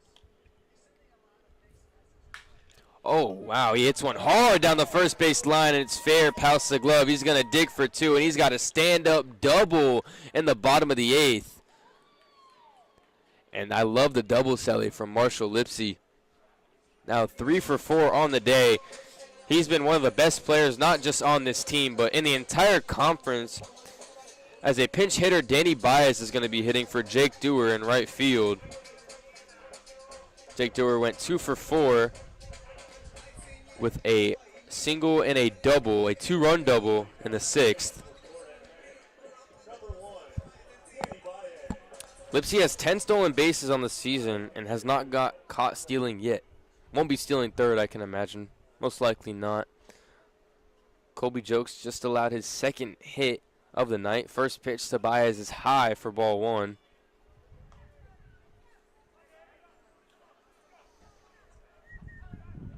Lipsy also is not just a contact guy, not just a speed guy, not just a great fielder. He also leads the team with 4 home runs. True 5-tool player in center as the 1-0 pitch is outside for ball 2. I can seriously see him as a intriguing draft prospect. I mean, how can't you? Great glove, great arm, great speed, great contact, and great power. 2-0 is fouled over the Bison's dugout for strike 1. And he's a lefty. He's a lefty too. Definitely going to attract some draft buzz. Not sure if he's going to stay here in Boca Raton for another year or not. Have to try to get the inside scoop on that. 2-1 to Baez is outside for ball 3. 3-1 count for Baez. Getting his first action in tonight's game, batting .312. Headed into this one with a .450 on base and an .825 OPS. Bats .333 with runners in scoring position. Lipsy on second. Hitters count 3-1. Kick steals Jokes low, and Danny Baez draws a walk. And that's going to bring up the 3-hole hitter, Jake Millen, who's 1 for 4 on the night, batting .270 on the year. Runners on first and second, no outs for the Owls.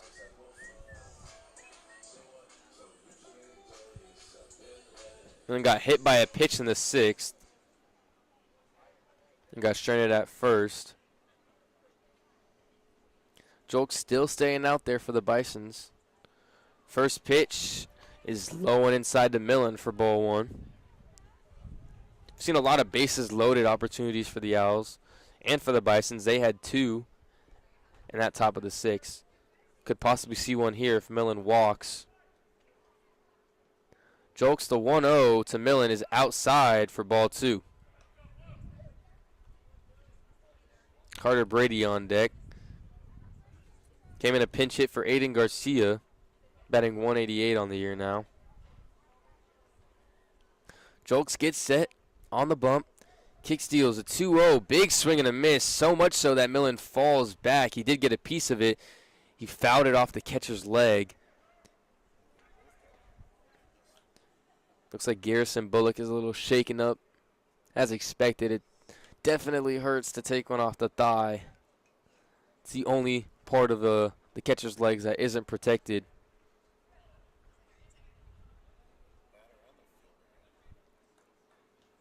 I mean, even the jock strap protects a certain part of the area.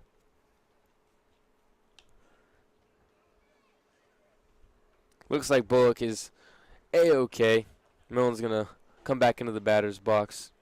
In a 2-1 count, no outs still. Runners on first and second. Baez at first. Lipsy at second. Owls now have 14 hits on the night. Pair that up with 14 runs. Have left 10 on base.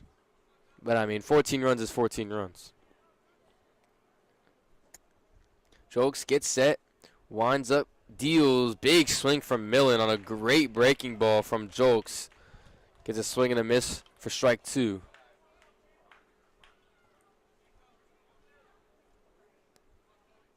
Millen trying to not break the chain, as they say. Jokes gets set. Jokes fires 2-2 low off the dirt. And the count is full. Just with FAU's first inning production, they would still be beating Bucknell 6-5. They scored 6 runs in the first. Bucknell only has 5 in total. Payoff pitch. Jokes deals a chopper to first base in no man's land. Can Millen beat it out? He does. And another hit. And another runner on base for the Owls. And the bases are loaded now for Carter Brady. We've already seen 1 grand slam. Could we potentially see another one here with Carter Brady at the plate? Definitely not the most likely candidate. Only batting .188 on the year. But he's definitely got the power to do so. And LaPointe is on deck, who hit that grand slam earlier. Owls hitters now batting .455 on the night and .412 with runners in scoring position. Have 8 walks to only 6 strikeouts with 6 extra base hits. First pitch to Brady, big swing, hit sky high, drifting into foul territory over the fence in the grass area for strike 1. Brady also in a little bit of a start of the season slump. Like I said, batting .188. Does have a .409 on base. In 16 at-bats, has 3 hits, 4 walks, and 4 Ks. Has only 1 hit with runners on. 0-1 to Brady. Almost hits him in the head as he ducks out the way for ball 1. Sun is really starting to set here. Beautiful sunset, as always.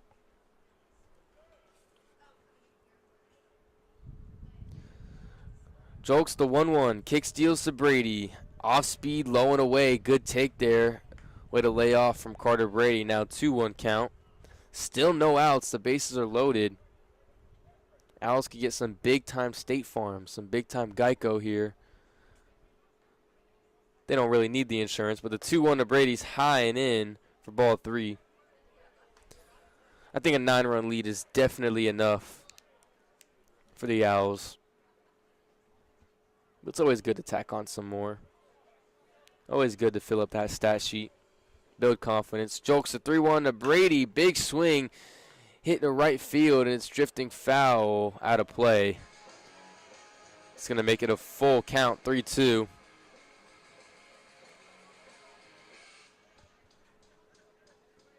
Brady trying to stay locked in here and get some more runs on the board for the Owls. Colby Jokes trying to do quite the opposite. The payoff pitch to Brady, hit hard up the middle, isn't fielded cleanly by the shortstop best swinger, and everyone's going to be safe as Lipsy scores from third, and Brady reaches first safely. And that's going to be a run rule as the Owls walk it off, winning 15-5 off of a 10-run rule. Like I said, they won 15-5, had 15 hits, only 1 error. Bucknell falls and gets swept in the 2-game series. And that's going to do it for our coverage of FAU baseball. We'll be back on Friday for the start of the FAU versus Bradley series. FAU now on a 4-game winning streak, headed into that series. Thank you, everyone, for joining me on FAU Hour Radio. I am Brayden Pyle. Everyone, have a great night.